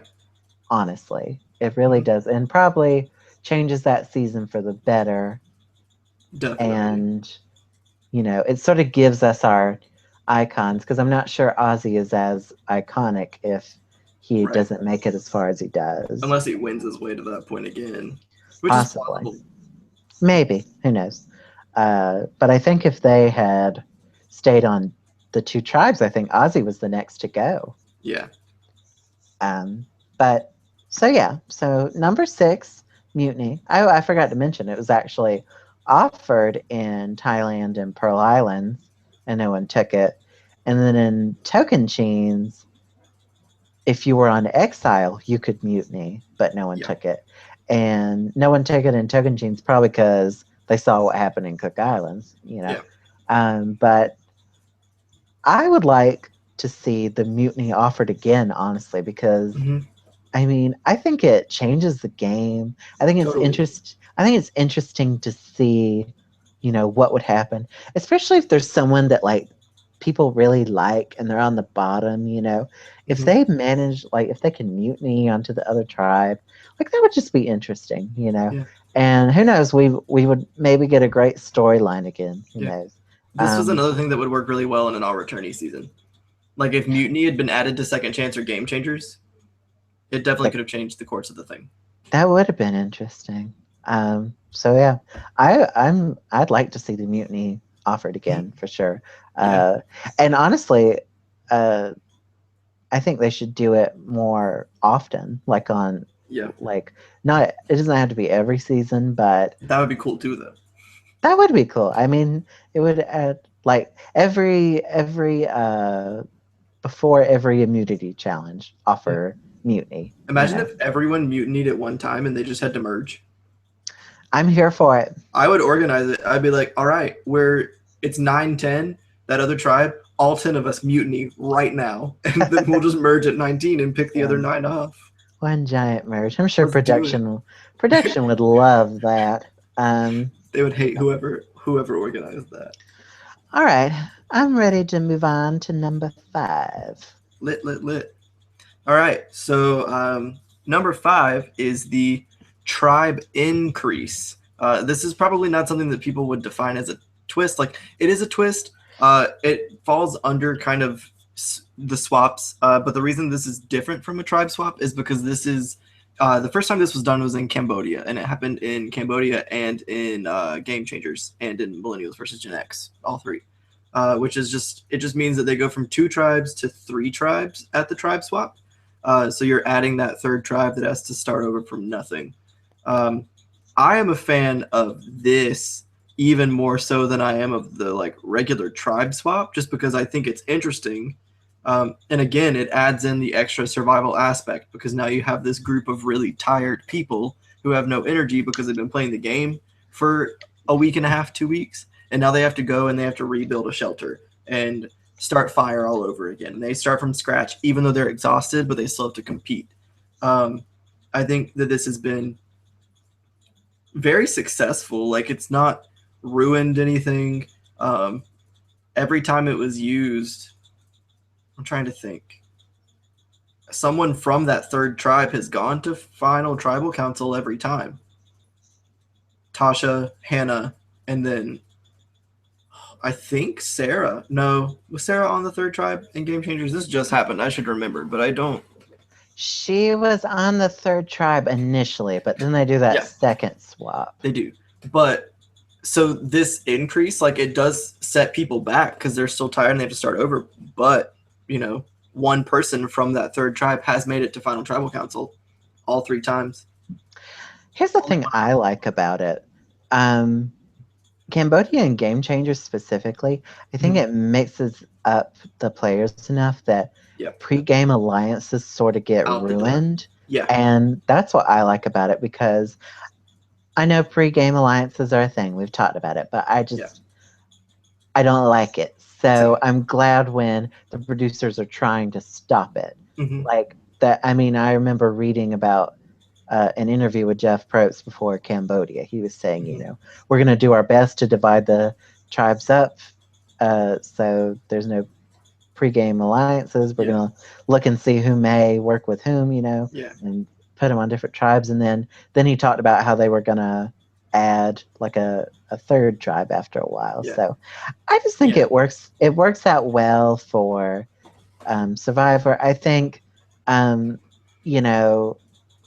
Millennials versus Gen X, after that happens, all of those episodes are great blindsides.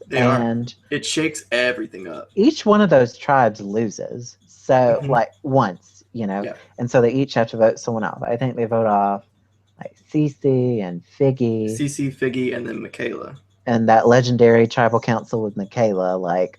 So I think it works out well. And I think in Cambodia, PG and Varner was sort of running his tribe, and then he gets voted out. So that's interesting. So, and then, so I think it's a great concept. I think in Game Changers, it was a little off because that one tribe never lost, Right. and The third then tribe never lost in Game Changers. so, but I guess that doesn't happen all the time. Right. So that doesn't bothers me as much, Yeah. But other than that, I think it works well. Yeah. I would say probably the least successful that third tribe has been in terms of shaking up the game was Game Changers. It didn't really add anything interesting strategically because it didn't separate any of those pregame alliances because like the biggest pregame alliance was all on the same tribe. Right. Well, no, they weren't because Troy was on the third tribe, but for the most part, Brad and Sierra stayed together. So yeah, that's not a secret, by the way. That like the three of them were totally pregame. Oh, I have no doubt. Oh, pre-game alliances. You no, ruin like everything. I really like the tribe increase. I think it's super interesting. It shakes up the game. I think cool. All right. You want to move on to number 4? Let's do it. Okay. Number 4 is one that caused a lot of controversy when it first happened, but yeah. I personally like it because I think it's just wild, and they've since disbanded the use of it in the first. Like the way it was originally used, they don't do that anymore. So I think that soaks up some of the controversy. Yeah, it's a little different, but it still has the same effect, I think. But I'm talking about the rock draw, first seen in Marquesas and then used again in Blood versus Water and most recently in Millennials versus Gen X. I'll talk about Marquesas first. Mm-hmm. So it's down to the final 4, and Vecepia has, I think is it Vecepia or no, it's Kathy. Kathy has immunity, and Does then no, Vecepia it's Vecepia. Yeah, Vecepia forget I said that. I'm thinking about another tribal. Vecepia has immunity, and so the vote's a tie because Kathy gets Vecepia to vote Nalia, and then the two of them vote for Nalia, and then Pascal and Nalia vote for Kathy. And so it's a tie. And usually after this season, they decide to do the fire making challenge. Yeah. Because it was controversial. It was kind of terrible for being but I still loved it because it was crazy. Yeah. And so they have to draw rocks, and it's the 3 people who don't have immunity. And Pascal did not receive any votes. Mm-hmm. And Pascal reaches in and he's like, "This feels purple." And it was purple. It was purple. It felt right, apparently. But so he goes home, and a lot of people, well, I don't know how so much. I think most people were on the Kathy train. I know I was. Yeah, I wanted Kathy to win. So. I don't think would Pascal have won that anyway. I don't think Pascal wins. I think Pascal and Nalia were final 2. Yeah, and he probably beats Nalia. Yeah, so I think he wins. I think he had a path to victory, but I'm just not. Some people are like, this was unfair, but they sort of corrected it with the fire making challenge. But I think in other instances when there's more than 4 people, I think it's okay. And in Blood versus Water, that's probably my favorite tribal council from that season. Yeah, that's the pivotal. Wow, I can't talk. The pivotal tribal council from that season. Yeah, pretty much decides everyone's fate when Sierra and the newbies tie with the veterans, and then they go to rocks. And honestly, that was the smartest thing to do because if Tyson pulls a rock, you just got the biggest spread out of the game. I mean, he probably comes back regardless. But that's also true. But he would have come back with no numbers. Island is terrible. Yeah. Well, but he would have come back with no numbers, and so it still changes the course of the season. True. Unless he can win his way to the final 3. But it unfortunately it didn't work out for them. But the epicness if it did, Yeah, R.I.P. Katie. And then in Millennials versus Gen X is crazy because you have the David and Zeke feud, and Yeah. Jessica's like, "You I don't guys, we wanna go can't tie. We're gonna draw rocks." And then she's like, "I don't want to. What if I Oh. draw the rock?" And someone, I can't remember who it is, and they're like, "You're not gonna draw the rock." And she's just like, "But guys, I don't want to draw rocks." And then they tie again, and so they draw rocks. And guess Yeah. what? The one who didn't want it the most Poor picks it. Jessica. That's That was heartbreaking. it's a heartbreaking, but also at the same time kind of hilarious I mean, moment it is. because Yeah. I mean, they showed her saying like, Yeah. "Guys, we're gonna go to rocks. We can't go to rocks," Right. and I hate that for her, but I'm glad she saved Hannah. yeah, maybe she'll come. Maybe she'll get to come back, Yeah. and either win or get voted out for real. She has But to. She has to come back. yeah, um, but so that's pretty crazy. It's just so crazy, and you don't know who's going home. Right. You're just like, uh, there's just no way to predict. Right. It's a I mean, shot in the oddly, dark. yeah, but oddly, at least 2 out of the 3 times, it's made for a very good television moment. Because, like, with Pascal, he was the only one who didn't receive votes, and so then he drew it, which is really good television because he was safe. And then with Jessica, you have the clip of her saying, "I don't want to draw rocks," and then she draws the wrong rock. So, and I mean, even like with the only thing that would have made the Blood versus Water rock draw better would have been if Tyson or Sierra drew the rock. But like, you don't want to. Well, I mean, I didn't want Sierra to draw the rock. I wanted Tyson to draw it. But like, you know what I mean? The only thing that would have made it more television worthy would have been if one of the two of them had drawn it. Right. All right. You ready to move on to number 3? Yeah, let's do it. I'm gonna shut my door, but you talk about number 3. Cool. I will do that. So the third twist that's on our list is not a twist, but a concept. So I mean, it is kind of a twist. It's definitely more of a concept, and I think this is a concept that has worked almost too well both times it's been used. Both seasons that it has been the conceptual idea, the seasons have turned out to be really good, with a lot of really good character development. I think partly due to the nature of the twist. And this is going to be Brains versus Brawn versus Beauty, which was seen for the first time in Kagayan, and then was seen for the second time in Korong. Um, I'm normally not huge on repeating conceptual ideas unless you're going to shake it up. Um, and these were both all newbie seasons.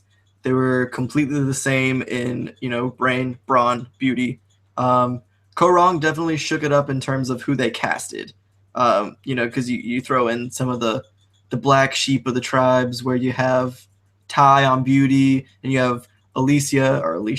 It's Alicia on Brawn, which you wouldn't look at them, and Darnell on Brawn. Like, you don't look at them and think, yeah, you belong on this tribe instead of this one. So they tried to shake things up a little bit, but regardless, I'm still a huge fan of it, even though it's essentially copy and paste concept idea both times. The seasons were both really incredible. You have a lot of really incredible players from both seasons. Definitely more from Kagayan than Korong. But I think just the way that it paints the storyline works really well for Survivor. And I don't know that I want to see it a third time, just in fear that it wouldn't work out as well the third time. But first 2 times pretty great. So Yeah, I love the whole concept of, um, you know, casting people based on what the best traits they apply to their lives. But yeah, it just works out so well. It would be different. Like, I guess the argument could be made, sometimes like which one is it? Like the old versus young. Like it yeah, worked once and then the second time. yeah, Or no, it didn't work in Nicaragua, but it worked better in Millennials versus Gen X. But yeah. I mean, this whole Brains versus Brawn versus Beauty thing has worked both times, and I mean, I thought the characters on Korong were great. Like Right. it was entertaining. Like that's a top tier season for me, and of course, Mhm. Kagion is a top tier Yeah. season for me because that's probably that's the best season with all newbies, in my opinion. Oh yeah, Um, hand down. and I love it. So, you know, whatever casting is doing when they cast these 2 seasons, they should do it for every season Yeah, because it's the incredible. the people that they find, even the pre-merge people, I am fully Yeah. entertained Hmm. every episode. You Hmm. know, it's just I love it, and Hmm. I think you're scared if they do it a third time, it won't work as well. But Yeah. I don't know if I'd be okay if they did it for a third I time. mean, they need a But brain winner. They don't have one yet. yeah, they do need a brain winner. It'd be I think interesting. that's really cool too, because you're painting the target on everyone's back from the get go. Like, this is what your strongest suit is going to be. So, like, you know that everyone on the Brains tribe are going to be the strategist. Everyone on the Brawn tribe are going to be able to win challenges. Everyone on the Beauty tribe is going to play a really good social game. And then I think, in my opinion, the 2 winners that we've had from those seasons, Tony won because he was so good at strategy and he was on the Brawn tribe. And then Michelle won because she was able to fight and win her way there, like with challenges and such. I think her social game is what won her the game, but she wouldn't have been there if she hadn't been a physical competitor. And so I think that what we've seen is that you can have a target on your back because of one like definable term, but the winners haven't used that definable term to 100% guarantee their win. I think that's really cool. Exactly. I love it. All right. You ready to move on to number 2? Yeah, let's do it. Okay. Number 2 is one that we have seen since season 3, Africa. Mhm. It hasn't been in every single season, but I think most, maybe like a handful, don't have this twist. Yeah, I can't So think of any of those off the top of my head. yeah, well, I think Redemption Island and South Pacific are ones. Heroes versus Villains. Um, Yeah, those are more thematic though. yeah, I know. That's what I'm saying. Like, not every season has Yeah, it, but there's a handful. But yeah. for most seasons, it is featured, and there's a very good reason why. Because it changes the game. It makes it interesting. People that were on top are now on the bottom. People that were on the bottom are now on top. I'm talking about the tribe swap, of course, that originated in Africa. Uh, Even if in its first version, it claimed 2 victims with Silas and Lindsay. Mhm. When, I mean, they didn't know what was going to happen. They just said, send 3 people to go on a quest. Yeah, And they just picked 3 people. And unfortunately for Silas, he was with the 2 people that didn't like him. And yeah. so once they got over to Baran, they're like, yeah, we'll vote Silas out. And Silas, theoretically, I mean, who knows, but I think he maybe could have won that game if things had stayed the Mhm. same. I mean, maybe, I don't know, Maybe but the world may never uh, know. yeah, but that one moment screwed him over. I mean, he even Mhm. says like, smokes, guys, like this is crazy, Yeah, and it's like, yeah, you're going home. This is crazy. you're But going home. yeah, because he was sort of like the kingpin on the Samburu tribe, and Hmm. the young people were sort of voting off the older people. And of course, he gets stuck on the new tribe with the 2 older people that were left. So it's bye bye Silas, and then Lindsay gets voted out next. So it's just a great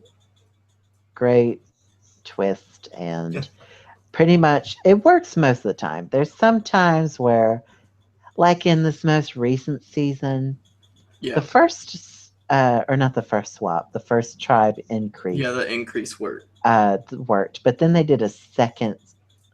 They did a swap, and Yeah, totally screws over Sandra and Jeff Varner. I mean, it even if you does. don't like Jeff Yeah. Varner, uh, after what happened, I mean, it probably wouldn't have happened if If that they second didn't swap have. hadn't happened.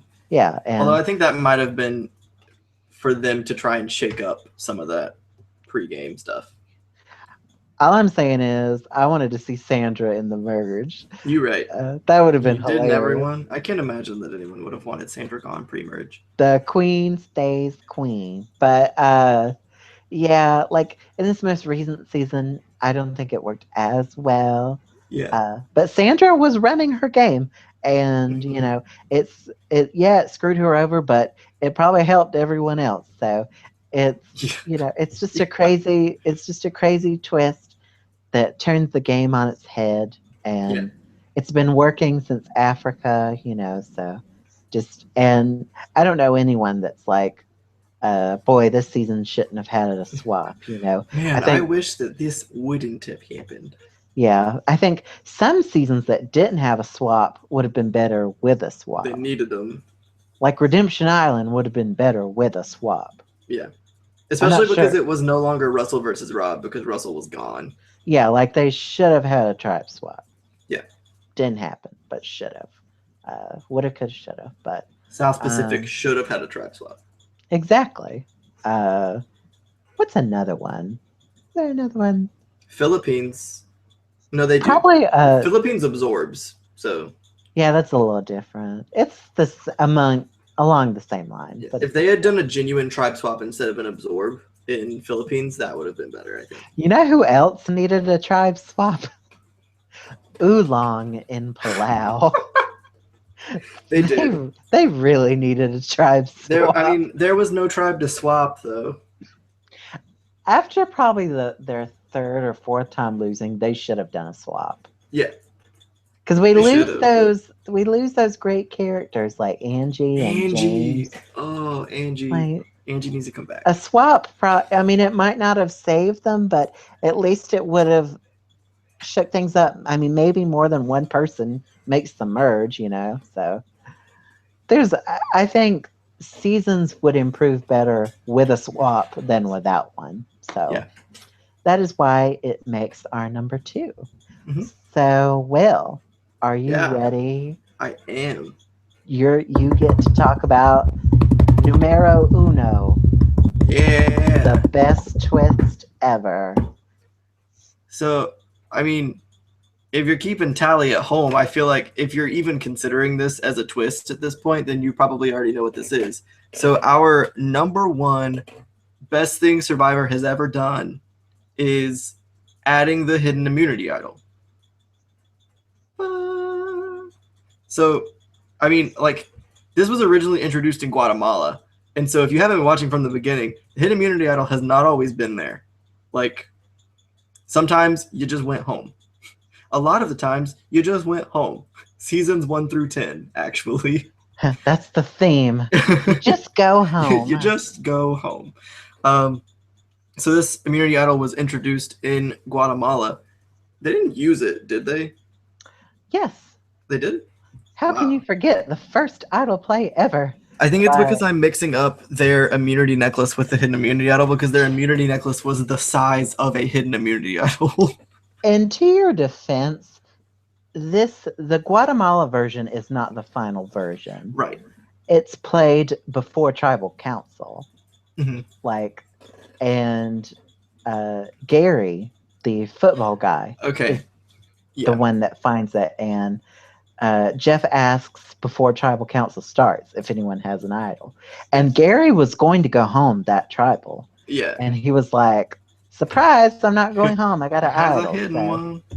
Yeah. Right. So, and they do like the Amanda Kimmel thing where they don't show him finding it. Yeah. So you don't know that he has it. Yeah. And so the audience is like, yay, Gary isn't going home this week. Okay.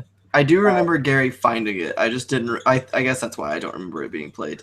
Yeah, it's sort of really for such an epic moment. It was sort of like swept under the rug. Like a lot of people don't even talk about it, but it was a great moment for that season. But I think it adds a lot to TV. Like it makes so many great television moments. It makes so many great strategic moments. If we were to do a countdown of the best tribal councils, which we may do, but if we were to do them, probably 90% of them involve an idol. Probably all of them. Yeah. So what does that tell you? Like, Right. It's such a cool. I mean, it sucks if you're on the losing side of an receiving idol end play, idol. but I mean, I listen. Please never take them out of the game, producers. It would be really cool to have one, just one, maybe without them, but it would probably be boring. Yeah, I think idols are here to stay. They should be. It's become too woven into the fabric of the show, Right. Like that would be like not doing a merge at this point, Yeah. Like it's just it's too much a part of the game. And it doesn't get old. No. Like I'm not bored when someone plays an idol Right. and they received votes and all of a sudden they're back in the game. Yeah. Like they're it not. always keeps you on edge. Yeah. Will they use it? Will they not use it? Yeah, like Ty this season was like the idol whisperer. Like I don't understand how he didn't play his idol that one tribal council where Michaela goes home. Like that's Right. crazy. Like how much trust do you have to have? Like like what, Ty? Like I wish I knew. Yeah. I need to talk to Ty and figure out how to play this game because apparently I'm not the idol whisperer, but yeah, and I like in Millennials versus Gen X, there's some great idol plays in that one. Yeah. My favorite one is when Lucy goes home. Yeah. That was good. Cambodia is defined by idol plays. Oh gosh. Yeah. Kelly Wentworth. Boy. That one idol play. The Savage vote out. Yeah, that was a great one. And then the Kimmy boot. That's insane. Yeah. Keith almost goes home because Kimmy's a mom. Like what? I mean, even in Game Changers, even as terrible as it is that Suri was just kind of twisted out, that was because of hidden immunity idols. Yeah. Breaking the game. Sometimes they break the game, but that's what makes them so interesting is is the game going to explode at Tribal Council tonight? Who knows? Yeah, and so I love the last minute decisions to play the idol. Yeah. And because they're thinking, oh, I'm safe. I don't have anything to worry about, but I'll bring it with me. And then they get a tribal and they start talking. They're like, maybe I'm not safe after all. And so they play it, and then turns out they were right. They were about to go home. And I think even one of the more hilarious things is when people are voted out with idols in their pocket. John Rocker. James from China, and that's probably the most hilarious. Yeah, he had two. JT was voted out on Game Changers with one in his pocket. Oh yeah. He gave one to Russell in Heroes versus Villains. Oh dear God. JT's not been great with idols. Yeah, don't give JT an idol. Brendan gets voted out with an idol. Mm-hmm. The first idol play in its current version was by Yao Man in Fiji, and that's probably one of the best episodes in Fiji. There's not many, but I like that episode. That was one of the episodes of Fiji. I'm like, this isn't entirely awful, but I mean, because Stacy is saying, yeah, man, you might want to play your idol, and maybe, and then Yao Man plays it and he votes out Stacy, who's the one who told him. That was hilarious, but just has given us so many great moments over the years. Great. It's given us the, hey Jacqueline, did you vote for who I told you to vote for? Yeah. And then the Super Idol. I hate the Super Idol with a passion, but that part of Korong was so satisfying. Satisfying. That was hilarious. Scott being sent out with Jason's idol because Ty wouldn't make the Super Idol. Yeah, that was hilarious actually. Mm-hmm. I love it. I love the idol. It's so great. It's good. What can you say? Yeah. It's also fun when people go to look for it. Mhm. and like sometimes people get like caught looking for it. It's just really funny. Yeah. It gives us so many good moments because anything really can happen. You got people digging in people's bags looking for it. Like it's just funny in that respect. And then Mhm. great TV. So We forgot Ozzy was voted out with one in his pocket oh yeah, in one of the best Micronesia. blindsides. Yeah. Shortly followed by the Jason Blindside, who was also voted out with an idol in his pocket. Was that an idol or was it a stick? No, he had the idol. Eliza had the stick. Or was it a effing stick? That was Eliza. Eliza had the stick, and then Ozzy had an idol, and then Jason had an idol. And then Amanda finally played it. But it's got a smiley face on it. It's just a stick. I love Eliza. All right, so let me just recap here. Yeah. If you may have forgotten one that we talked about, I'll do the worst first. Number 10, Legacy Advantage. Number 9, Extra Vote. Number 8, The Outcasts. Number 7, Medallion of Power. Number 6, Mixing Veterans with New Players. Number 5, One World. Number 4, Fake Merge. Number 3, First Impressions, Vote Off. Number 2, Haves versus Have Nots. Number 1, Redemption Island. And then for the best, number 10, The Double Elimination. Number 9, Juror Removal. Number 8, Battle of the Sexes. Number 7, Exile Island. Number 6, Mutiny. Number 5, Tribe Increase. Number 4, Rock Draw. Number 3, Brains versus Brawn versus Beauty. Number 2, Tribe Swap. And number 1, the best twist, the Hidden Immunity Idol. Woo, woo. Yep. So that's our list for the best and worst. I hope you enjoyed this episode. Don't forget to like and subscribe and go watch our past video where we did a second chance fantasy draft if you Mhm. haven't done that yet. And we'll probably do another one next week. We haven't decided what video Yeah. we're going to do yet. We'll probably come up with that and it'll be a surprise. So, Yeah. but thank you so much for listening and we'll see you next time.